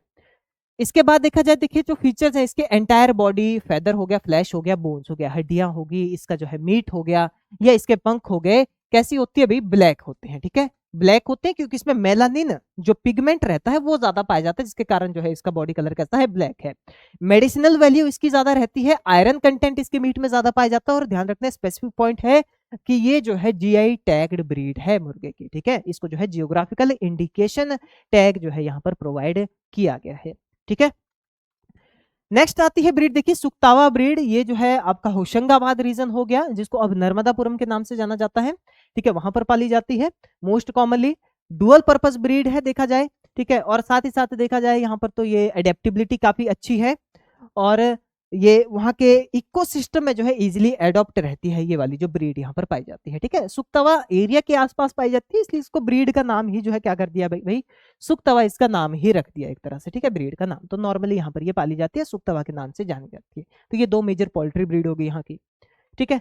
तो कड़कनाथ के आप डिफरेंट यहाँ पर फीचर देख सकते हैं। तो ध्यान रखते हैं होम ट्रैक्ट इसका माना जाता है झबुआ और जो धार डिस्ट्रिक्ट है भाई, ठीक है, मध्य प्रदेश की, वो इसका होम ट्रैक्ट माना जाता है। अगर आइडेंटिफाइबल फीचर की बात करें तो देखिए ब्लूइश टू ब्लैक प्लूमेज जो है इसका देखने को हमें मिलता है, ठीक है। ब्लैकिश और ब्लूइश और पर्पलिश कलर का एक तरह का कॉम्बिनेशन इसका बॉडी कलर है, जो ज्यादा मेलानिन पिगमेंट होने के कारण जो है देखने को मिलता है। जो इसके कॉम्ब है, ठीक है, कॉम्ब हो गया या वेटल्स हो गया, वो पर्पलिश कलर के होते हैं, ठीक है। कॉम्ब और वेटल जो है पर्पलिश कलर के इसके रहते हैं, जिसके कारण ये थोड़ा ब्लैकिश ही दिखता है, फिर पूरा का पूरा ही ब्लैकिश दिखता है, क्योंकि पर्पल कलर और ब्लैक या ब्लूइश कलर आपस में घुल मिल करके थोड़ा डार्क ही कलर देते हैं, ब्लैक ही कलर देते हैं, ठीक है। और इसकी जो स्किन होगी, बीक होगी या शैंक्स हो गए, ठीक है, चोंच वगैरह या इसकी जो त्वचा वगैरह रहती है सारी की सारी डार्क कलर की रहती है। तो इसलिए ओवरऑल इसी तरह से ये डार्क ब्रीड हमें देखने को मिलती है, ठीक है। नेक्स्ट देखिए बात करें अब कुछ अदर लाइवस्टॉक एनिमल की जो यहाँ पर पाले जाते हैं। तो देखिए भेड़ का पालन भी किया जाता है, भेड़ पालन किया जाता है ज्यादातर बुंदेलखंड और चंबल रीजन में भेड़ पाली जाती है, और ऊन के लिए और इसके अलावा मीट के लिए वो पाली जाती है। कैमल यानी कि ऊंट भी पाले जाते हैं भाई, ये मेनली जो नॉर्थ वेस्टर्न डिस्ट्रिक्ट है, जो राजस्थान के साथ लगती हुई डिस्ट्रिक्ट है, मंदसौर हो गया, नीमच हो गया, इन जगहों पर जो है ऊंट भी पाले जाते हैं मध्य प्रदेश में। डंकीज यानी कि देखिए गधे भी पाले जाते हैं, डिस्ट्रीब्यूटेड इन बुंदेलखंड और मालवा रीजन, जो किस लिए भाई बोझा ढोने के लिए इस्तेमाल में लाए जाते हैं, ठीक है। और ज्यादातर देखा जाए तो ये जो ईंट की भट्टियां मध्य प्रदेश में है, वहां के जो वर्कर है ज्यादातर डंकीज पालते हैं, किस लिए, बोझा ढोने के लिए, ईंटों को ढोने के लिए, ठीक है। चलिए, तो शीप आप यहाँ पर देख सकते हैं, ठीक है, ये है कौन सी, एक जलौनी शीप मेजरली कौन सी पाली जाती है भी, शीप में जलौनी शीप पाली जाती है, जिसका होम ट्रैक्ट जो है जलौनी, झांसी और ललितपुर डिस्ट्रिक्ट उत्तर प्रदेश का। और इसके अलावा देखा जाए टीकमगढ़, दतिया, निवाड़ी डिस्ट्रिक्ट हो गए मध्य प्रदेश की, ठीक है। और व्हाइट कोट रहता है। और देखा जाए तो इसका जो ये चेहरे वाला पोर्शन आप देख सकते हैं, देखिए ठीक है, कानों के आसपास वाला पोर्शन कैसा है, थोड़ा काला देखने को मिलता है, ब्लैकिश पोर्शन देखने को मिलता है, या तो लाइट ब्राउन रहता है या काले रंग का रहता है। फेस इसका छोटा होता है, ठीक है, और स्ट्रेट फेस होता है, सीधा सा जो है इसका मुंह देखने को मिलता है। आंखें इसकी बड़ी बड़ी होती हैं, ठीक है, और ईयर जो है, कान देखा जाए तो इसके बिल्कुल जो है ऐसे लटके हुए जो है इसके कान रहते हैं, ड्रूपिंग टाइप जो है इसके एक तरह से देखा जाए तो ईयर्स होते हैं, ठीक है, मीडियम लेंथ की होती है। और देखा जाए तो इसमें जो वूल है भाई, कोरस वूल पाई जाती है, काफी घनी जो है इसमें वूल हमें देखने को मिलती है, ओपन वूल जो है यहाँ पर देखने को मिलती है, ऐसे नहीं कि आपस में बिल्कुल चिपकी हुई हो, अच्छी खासी जो है ऊन उत्पादन में ये सहायक रहती है। नेक्स्ट देखिए कैमल कौन सा भाई, मेजरली देखा जाए तो मालवी कैमल यहाँ पर पाया जाता है, ऊंट यहाँ पर पाया जाता है, जो रतलाम, झाबुआ, उज्जैन, धार डिस्ट्रिक्ट में जो है मेजरली यहाँ पर इसका होम ट्रैक्ट माना जाता है, ठीक है। और देख सकते हैं आप आइडेंटिफाई फीचर, ठीक है, मीडियम साइज की कंपैक्ट बॉडी इसकी रहती है, गठीला शरीर रहता है, ठीक है। और देखा जाए तो ऑफ व्हाइट कलर का ये है, ठीक है, छोटे छोटे कान रहते हैं और पतली सी गर्दन रहती है और पतली सी टांगे जो है इसकी रहती है, और मीडियम साइज का, ज्यादा ऊंचाई इसकी नहीं होती, ठीक है। अब देखिए नेक्स्ट यहाँ पर बात करते हैं प्रोडक्शन वॉल्यूम्स और रैंकिंग के बारे में, ठीक है, यानी कि मध्य प्रदेश का इन लाइवस्टॉक के उत्पादों में जो है कितना अमाउंट में इन्होंने उत्पादन किया और कौन से रैंक पे जो है ये अलग अलग उत्पादों में देखने को मिलता है। तो देखिए मिल्क प्रोडक्शन में देखा जाए तो मध्य प्रदेश जो है तीसरे स्थान पे आता है, तीसरा सबसे बड़ा मिल्क प्रोड्यूसर है इंडिया में, ठीक है, ये आपने ध्यान रखना है। और लगभग जो है यहाँ पर इसका ये हमें उत्पादन देखने को मिलता है, मिल्क का उत्पादन, ठीक है, ओवरऑल जो मिल्क प्रोडक्शन रहती है, ठीक है, बट आपने ध्यान रखना है तीसरा सबसे बड़ा मिल्क उत्पादक राज्य है। कंट्रीब्यूशन लगभग जो है 8.9% की जो है यहाँ पर ओवरऑल भारत के जो उत्पादन है उसमें इसका योगदान है। और पर कैपिटा मिल्क अवेलेबिलिटी जैसे हम जानते हैं भारत की कितनी अभी 471 है, कितनी है 471 ग्राम है, ठीक है, पर पर्सन जो मिल्क अवेलेबिलिटी है पर डे की। बट अगर हम बात करें देखिए मध्य प्रदेश की तो 2023 पे यानी कि 2023 के वर्ष में थी 644 ग्राम पर डे, ठीक है, पर पर्सन। और 2024 में बढ़ करके जो है ये 673 ग्राम पर डे हो गई है, ठीक है, जो सबसे ज्यादा मानी जाती है, ठीक है, सबसे ज्यादा ये इंडिया में सबसे ज्यादा जो मिल्क अवेलेबिलिटी है मध्य प्रदेश की है, उत्पादन तीसरे स्थान पे है, ठीक है। तो ध्यान रखते हैं काफी ज्यादा इंपॉर्टेंट पॉइंट रहते हैं भाई, ये भी आप ध्यान रखना है कि पिछले साल इतनी थी अब जो है बढ़ करके 673 हो गई है। इसलिए जो है ये मध्य प्रदेश गवर्नमेंट का एक तरह से एम है कि 2028 तक इसको क्या बनाया जाए, मिल्क कैपिटल ऑफ इंडिया बनाया जाए, ठीक है, और इसके लिए बहुत सारे प्रयास भी किए जा रहे हैं। चलिए नेक्स्ट बात करते हैं मीट के बारे में। तो देखिए मीट प्रोडक्शन देखा जाए तो लगभग जो है 152.25 थाउजेंड टन जो है यहाँ पर है। और per capita milk sorry meat availability जो आपकी रहती है वो कितनी है, वो है 1.76 केजी पर एनम पर पर्सन जो है यहाँ पर देखने को मिलती है, ठीक है। अब मीट प्रोडक्शन में देखा जाए देखिए 1000 टन में जो है ये मीट प्रोडक्शन यहाँ पर दी गई है। मेजरली सबसे ज्यादा जो उत्पादन होता है वो बफेलो मीट का यहाँ पर रहता है 38.74 थाउजेंड टन। दूसरे नंबर पे जो है यहाँ पर अगर देखा जाए तो आपके पास कौन सा आता है, पोल्ट्री मीट आता है, दूसरे स्थान पे पोल्ट्री मीट का योगदान यहाँ पर रहता है 66.01। तीसरे स्थान पे देखा जाए तो देखिए यहाँ पर बकरियों का है मीट का उत्पादन रहता है लगभग 42.63। और फिर इसके बाद जो सुअर का जो मीट रहता है वो भी यहाँ पर लगभग 3.17 थाउजेंड टन जो है यहाँ पर प्रोडक्शन है इसकी। और इसके बाद देखा जाए तो शीप का जो है इसके बाद हमें देखने को मिलता है, पांचवें स्थान पे देखने को मिलता है कि उत्पादन में पांचवा जो मीट उत्पादन रहता है वो किस ब्रीड से या किस पशु से लिया जाता है, तो वो है भेड़, ठीक है, शीप से लिया जाता है। ओके, तो ध्यान रखना है यहाँ पर सबसे ज्यादा कौन सा है, बफेलो मीट प्रोडक्शन का जो है यहाँ पर योगदान है ओवरऑल मीट में, ठीक है। चलिए नेक्स्ट बात करते हैं देखिए पोल्ट्री और एग प्रोडक्शन के बारे में। तो देखिए तो पोल्ट्री का जो मेजर सोर्स है यहाँ पर, ठीक है, पोल्ट्री मेजरली तो क्या कंट्रीब्यूट करती है, मीट के लिए कंट्रीब्यूट करती है, जैसे हमने देखा यहाँ पर, ठीक है, मेजरली किसके लिए, सबसे ज्यादा भाई, ठीक है, सबसे ज्यादा सॉरी तो फैलो नहीं, सबसे ज्यादा कौन सा रहता है, पोल्ट्री हमारे पास रहता है, ठीक है। तो पोल्ट्री का सबसे ज्यादा योगदान जो है किसका है, मीट प्रोडक्शन में यहाँ पर पोल्ट्री का सबसे ज्यादा योगदान हमें देखने को मिलता है, ठीक है। लगभग देखा जाए 66.01 थाउजेंड टन है मध्य प्रदेश का पोल्ट्री का जो एक तरह से योगदान है मीट में, ठीक है। इसमें देखा जाए तो जो एग प्रोडक्शन है 2023-24 की बात की जाए तो देखिए आप देख सकते हैं 34,918.50 थाउजेंड एग्स की जो है यहाँ पर ओवरऑल प्रोडक्शन, जिसका अगर पर कैपिटा अवेलेबिलिटी की हम बात करें तो 40 एग्स जो है पर एनम पर पर्सन के हिस्से में यहाँ पर आते हैं। और देखा जाए तो देखिए जो मीट प्रोडक्शन है और एग प्रोडक्शन है ये साल दर साल जो है मध्य प्रदेश में बढ़ती ही जा रही है। वूल प्रोडक्शन की बात करें, ऊन उत्पादन में अगर देखा जाए तो ऊन उत्पादन में जो है यहाँ पर मध्य प्रदेश का जो ऊन उत्पादन है लगभग कितना देखने को हमें मिलता है 340.87 थाउजेंड किलोग्राम जो है 2023-24 में ऊन का उत्पादन मध्य प्रदेश के द्वारा किया गया है।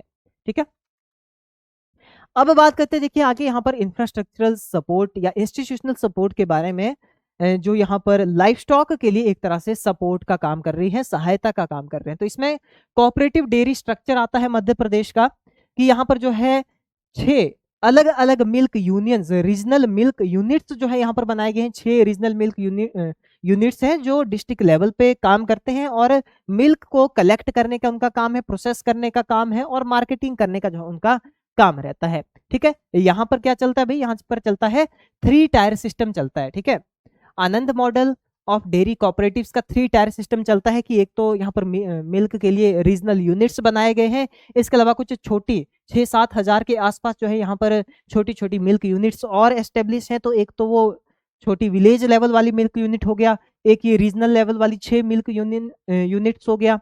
ठीक है, और इसके अलावा तीसरे नंबर पे आता है कौन सा, आपका ये Madhya Pradesh cooperative dairy federation, ये तीसरे नंबर पे आता है। तो ये तीनों चीजें मिलकर के क्या करती हैं, यहाँ पर इसके ओवरऑल इंफ्रास्ट्रक्चर या इंस्टीट्यूशनल सपोर्ट जो है प्रोवाइड करती है। किससे रिलेटेड, मिल्क का कलेक्शन करेंगी, प्रोसेसिंग करने में मदद करेंगी, मार्केटिंग करने में जो है किसानों की ये क्या करती है, मदद करते हैं।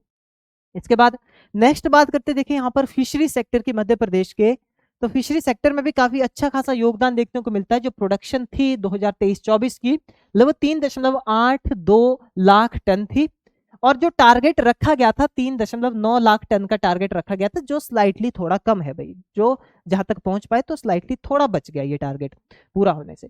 इसके बाद फिशरी के अंतर्गत जो एरिया आता है लगभग 4.4 लाख हेक्टेयर एरिया जो है फिशरी के अंतर्गत आता है मध्य प्रदेश का। और 2024-25 लगभग दिसंबर 2024, ठीक है 24-25 का डेटा ही मानेंगे इसे, क्योंकि दिसंबर 24 के लास्ट का डेटा है ये।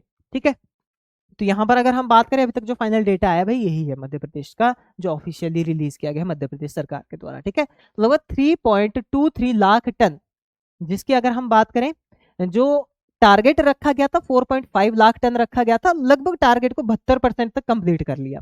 ठीक है, फिश फार्मर की बात करें तो लगभग देखिए यहाँ पर 2 लाख रजिस्टर्ड फिश फार्मिंग है, और इसमें जो है देखा जाए तो बहुत सारी महिलाएं भी जो है यहाँ पर फिश फार्मर के रूप में मध्य प्रदेश में पंजीकृत हैं। ठीक है, तो इस तरह से जो फिशरी सेक्टर है उसका भी काफी अच्छा योगदान देखने को मिलता है।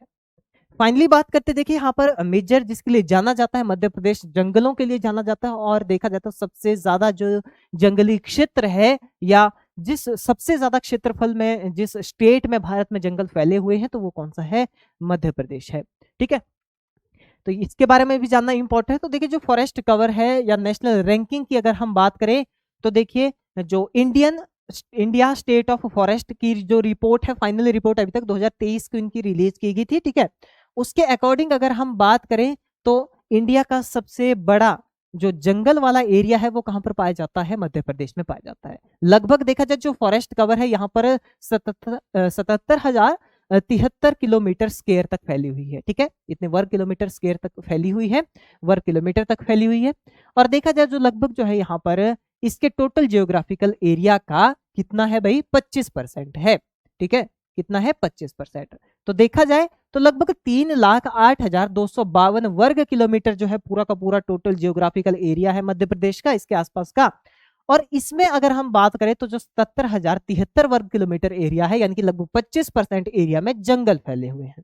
ठीक है, अब रीसेंट ट्रेंड्स और चैलेंजेस की अगर हम बात करें, देखिए यहाँ पर तो यहाँ पर जो लार्जेस्ट डिक्लाइन देखा गया, ठीक है, ट्री कवर में यहाँ पर देखा गया भी, ऐसा नहीं कि बढ़ ही रहे हैं जंगल, बट थोड़ा डिक्लाइन भी देखा गया। वनों का कटाव जो है यहाँ पर काफी ज्यादा हुआ, कंस्ट्रक्शन के चलते काफी ज्यादा यहाँ पर कटाव भी हुआ। तो सभी स्टेट्स में जो डिक्लाइन है वो भी यहाँ पर हमें सबसे ज्यादा ही देखने को मिलता है। 2021 और 2023 के समय पे यहाँ पर जंगलों का कटाव काफी ज्यादा जो है देखने को मिला, और लगभग जो है यहाँ पर देखिए 612.41 किलोमीटर वर्ग का जो एरिया है, जिसमें इंदौर सिटी वाला जो एरिया है मोस्ट कॉमनली, ठीक है, देखा जाए तो लगभग जो इंदौर सिटी है, ठीक है, उतने क्षेत्र का एरिया जो है लगभग जंगलों का जो था वो जो है एक तरह से क्या हो गया, डिग्रेड हो गया। ठीक है, नष्ट कर दिया गया। ठीक है, तो ये आपने ध्यान रखते, तो डिक्लाइन भी 2021 और 23 के समय पे जो है यहाँ पर देखा गया। ठीक है, तो यहाँ पर देखा जाए तो कुछ कंस्ट्रक्शन और कुछ जो है यहाँ पर नॉर्मली नेचुरली भी जो है कुछ यहाँ पर क्या देखे गए, डिक्लाइंस जो है देखे गए, यानी कि लगभग जो है इंदौर सिटी के बराबर, जितना इंदौर जो शहर है इतना बड़ा एरिया, इंदौर शहर के बराबर बड़ा एरिया में जो है क्या देखा गया, जंगल खत्म हो गए। तो वो डिक्लाइन भी यहाँ पर देखने को मिलता है। इसके बाद देखिए फॉरेस्ट टाइप और डिस्ट्रिक्ट डिस्ट्रीब्यूशन की अगर हम बात करें, यानी कि कौन से जिले में, कौन सा एरिया में जो है सबसे ज्यादा जंगल पाए जाते हैं, तो देखिए फाइनली इसको जान लेते हैं, काफी ज्यादा इंपॉर्टेंट रहता है, फिर आपकी क्लास यहाँ पर कंप्लीट हो जाएगी। तो देखिए breakdown of forest type in Madhya Pradesh, यानी कि अगर India state of forest report 2023 के अनुसार अगर हम देखें तो यहाँ पर जो बहुत घने जंगल हैं, ठीक है, वेरी डेंस फॉरेस्ट है, वो 7021 वर्ग किलोमीटर तक फैले हुए हैं, यानी कि टोटल जियोग्राफिकल एरिया का लगभग 2.3% है वो मध्य प्रदेश के। ठीक है, मॉडरेटली डेंस फॉरेस्ट यानी कि जो मध्य तौर पे जो घने जंगल कहलाते हैं, ठीक है, वो लगभग 33,509 वर्ग किलोमीटर में फैले हुए हैं और लगभग 10.9% एरिया है वो टोटल जियोग्राफिकल एरिया का मध्य प्रदेश के। इसके बाद ओपन फॉरेस्ट यानी कि जो बिल्कुल कैसे हैं, खुले जंगल हैं, जहां पर जो है थिन फॉरेस्ट है, ज्यादा घने जंगल नहीं है बिल्कुल भी। ठीक है, तो ऐसे जो फॉरेस्ट हैं वो लगभग जो है यहाँ पर कितने 36,543 वर्ग किलोमीटर में जो है ऐसे जंगल फैले हुए हैं, जो लगभग 11% एरिया है मध्य प्रदेश का। ठीक है, 11.9% जियोग्राफिकल एरिया है मध्य प्रदेश का। ठीक है, तो ये 3 तरह की कैटेगरी है मध्य प्रदेश में जंगलों की। अब बात करते हैं, देखिए नेक्स्ट यहाँ पर डिस्ट्रिक्ट वाइज, तो देखिए काफी ज्यादा इंपॉर्टेंट है, इस की स्लाइड में बहुत ज्यादा इंपॉर्टेंट डेटा है, भी आपका सारा का सारा ध्यान रखना है। डिस्ट्रिक्ट वाइज अगर हम बात करें यहाँ पर फॉरेस्ट कवर की बाय एरिया, तो सबसे ज्यादा एरिया कौन कंट्रीब्यूट करता है भाई, यहाँ पर देखा जाए तो बालाघाट का में सबसे ज्यादा एरिया जो है फॉरेस्ट के अंतर्गत है। कितना, 4,921 वर्ग किलोमीटर के एरिया में बालाघाट में जंगल फैले हुए हैं। इसके बाद देखिए छिंदवाड़ा दूसरे नंबर पे आता है, लगभग जो है यहाँ पर 4578 वर्ग किलोमीटर एरिया में जो है जंगल है। बैतूल तीसरे नंबर पे आता है, लगभग 3672 वर्ग किलोमीटर एरिया में जो है यहाँ पर जंगल है। तो ये ध्यान रखना है। और दूसरा देखिए हमारे पास जो है इसी से रिलेटेड एक और स्टेटिस्टिक यहाँ पर आता है, आंकड़े आते हैं। जैसे ये तो हो गया समझना भी इस चीज को, ये है डिस्ट्रिक्ट वाइज हाईलाइट, यानी कि मध्य प्रदेश में जो अलग अलग डिस्ट्रिक्ट्स हैं, सबसे ज्यादा एरिया जो है जंगलों में किस डिस्ट्रिक्ट का है, तो वो तो हो गया उस अकॉर्डिंग। अब नेक्स्ट जो हमारे पास पैरामीटर दिए गए हैं यहाँ पर, यह है forest cover by percent of district area, यानी कि जो डिस्ट्रिक्ट है उस डिस्ट्रिक्ट का अपने परसेंटेज के हिसाब से मैक्सिमम शेयर कितना है, मैक्सिमम किसका शेयर है। ठीक है, मैक्सिमम कितना शेयर है, कौन सा जो है उसमें हमें यहाँ पर डिस्ट्रिक्ट देखने को मिलता है। ठीक है, यानी कि जैसे यहाँ पर तो हमने बात की कि सबसे ज्यादा एरिया, अब अपने क्षेत्रफल का सबसे ज्यादा एरिया कौन कंट्रीब्यूट करता है, ये हम अब बात करेंगे। ठीक है, अपने क्षेत्रफल का, डिस्ट्रिक्ट के अपने क्षेत्रफल का सबसे ज्यादा एरिया परसेंटेज वाइज कौन कंट्रीब्यूट करता है, समझ गए भाई। तो देखिए हाईएस्ट एरिया कौन कंट्रीब्यूट करता है, उमरिया डिस्ट्रिक्ट जो है सबसे ज्यादा एरिया कंट्रीब्यूट करती है अपने क्षेत्रफल का। उमरिया डिस्ट्रिक्ट का जितना कंप्लीट क्षेत्रफल है ना, उस क्षेत्रफल का 54.95% में जो है जंगल है। तो सबसे ज्यादा एरिया डिस्ट्रिक्ट वाइज परसेंटेज में अगर हम देखें तो कौन कंट्रीब्यूट कर रहा है, उमरिया डिस्ट्रिक्ट। फिर सेकंड नंबर पे बालाघाट आता है, तो बालाघाट का जो है लगभग 53.32% कंट्रीब्यूट करता है ये, जो देखा जाए तो सबसे बड़ा एरिया भी है, और दूसरे नंबर पे अपने परसेंट एरिया का जो है ये कंट्रीब्यूटर है। ठीक है, तीसरे नंबर पे जो हमें यहाँ पर श्योपुर देखने को मिलता है, जिसका जो है 51.59% तक की कंट्रीब्यूशन है। सबसे कम जंगलों की अगर बात करें तो देखिए उज्जैन का जो है अपने परसेंट एरिया के हिसाब से अगर देखा जाए तो उज्जैन के सिर्फ 0.69% एरिया में ही जो है जंगल है, और शाहजहांपुर के सिर्फ 0.84% एरिया में ही जो है हमें जंगल देखने को मिलते हैं। तो सबसे कम कहाँ हो गए, अपने परसेंट एरिया के, तो उज्जैन में अपने ही परसेंटेज एरिया का सबसे कम जो है यहाँ पर कंट्रीब्यूशन जंगलों में देखने को हमें मिलता है। ठीक है, तो ये रहते देखिए सारे के सारे इंपॉर्टेंट स्टैटिस्टिक्स जो आपके Madhya Pradesh food safety officer के लिए मध्य प्रदेश से रिलेटेड जो है काफी ज्यादा इंपॉर्टेंट है। कंप्लीटली देखिए इस एक क्लास के माध्यम से हमने यहाँ पर बात की एग्रीकल्चरल स्टैटिस्टिक्स के बारे में, हॉर्टिकल्चर के बारे में, कंप्लीट जो है सैलाइड फीचर्स के बारे में हमने यहाँ पर जाना, चाहे एग्रीकल्चर हो, हॉर्टिकल्चर हो या लाइफ स्टॉक हो। तो जितनी भी चीजें हमने यहाँ पर जानी काफी ज्यादा इंपॉर्टेंट रहती है आपके एग्जाम पॉइंट ऑफ व्यू से, और जरूर आपको एग्जाम में ये मदद देंगी। ठीक है, तो अगर आपको क्लास अच्छी लगी हो, यूट्यूब पे अगर आप देख रहे हैं तो अपने दोस्तों के साथ भी जरूर शेयर कीजिए, कमेंट जरूर कीजिएगा और वीडियो को लाइक जरूर कीजिएगा। मिलते हैं ऐसी ही कई और इन्फॉर्मेटिव वीडियोस के साथ, तब तक के लिए थैंक यू, धन्यवाद।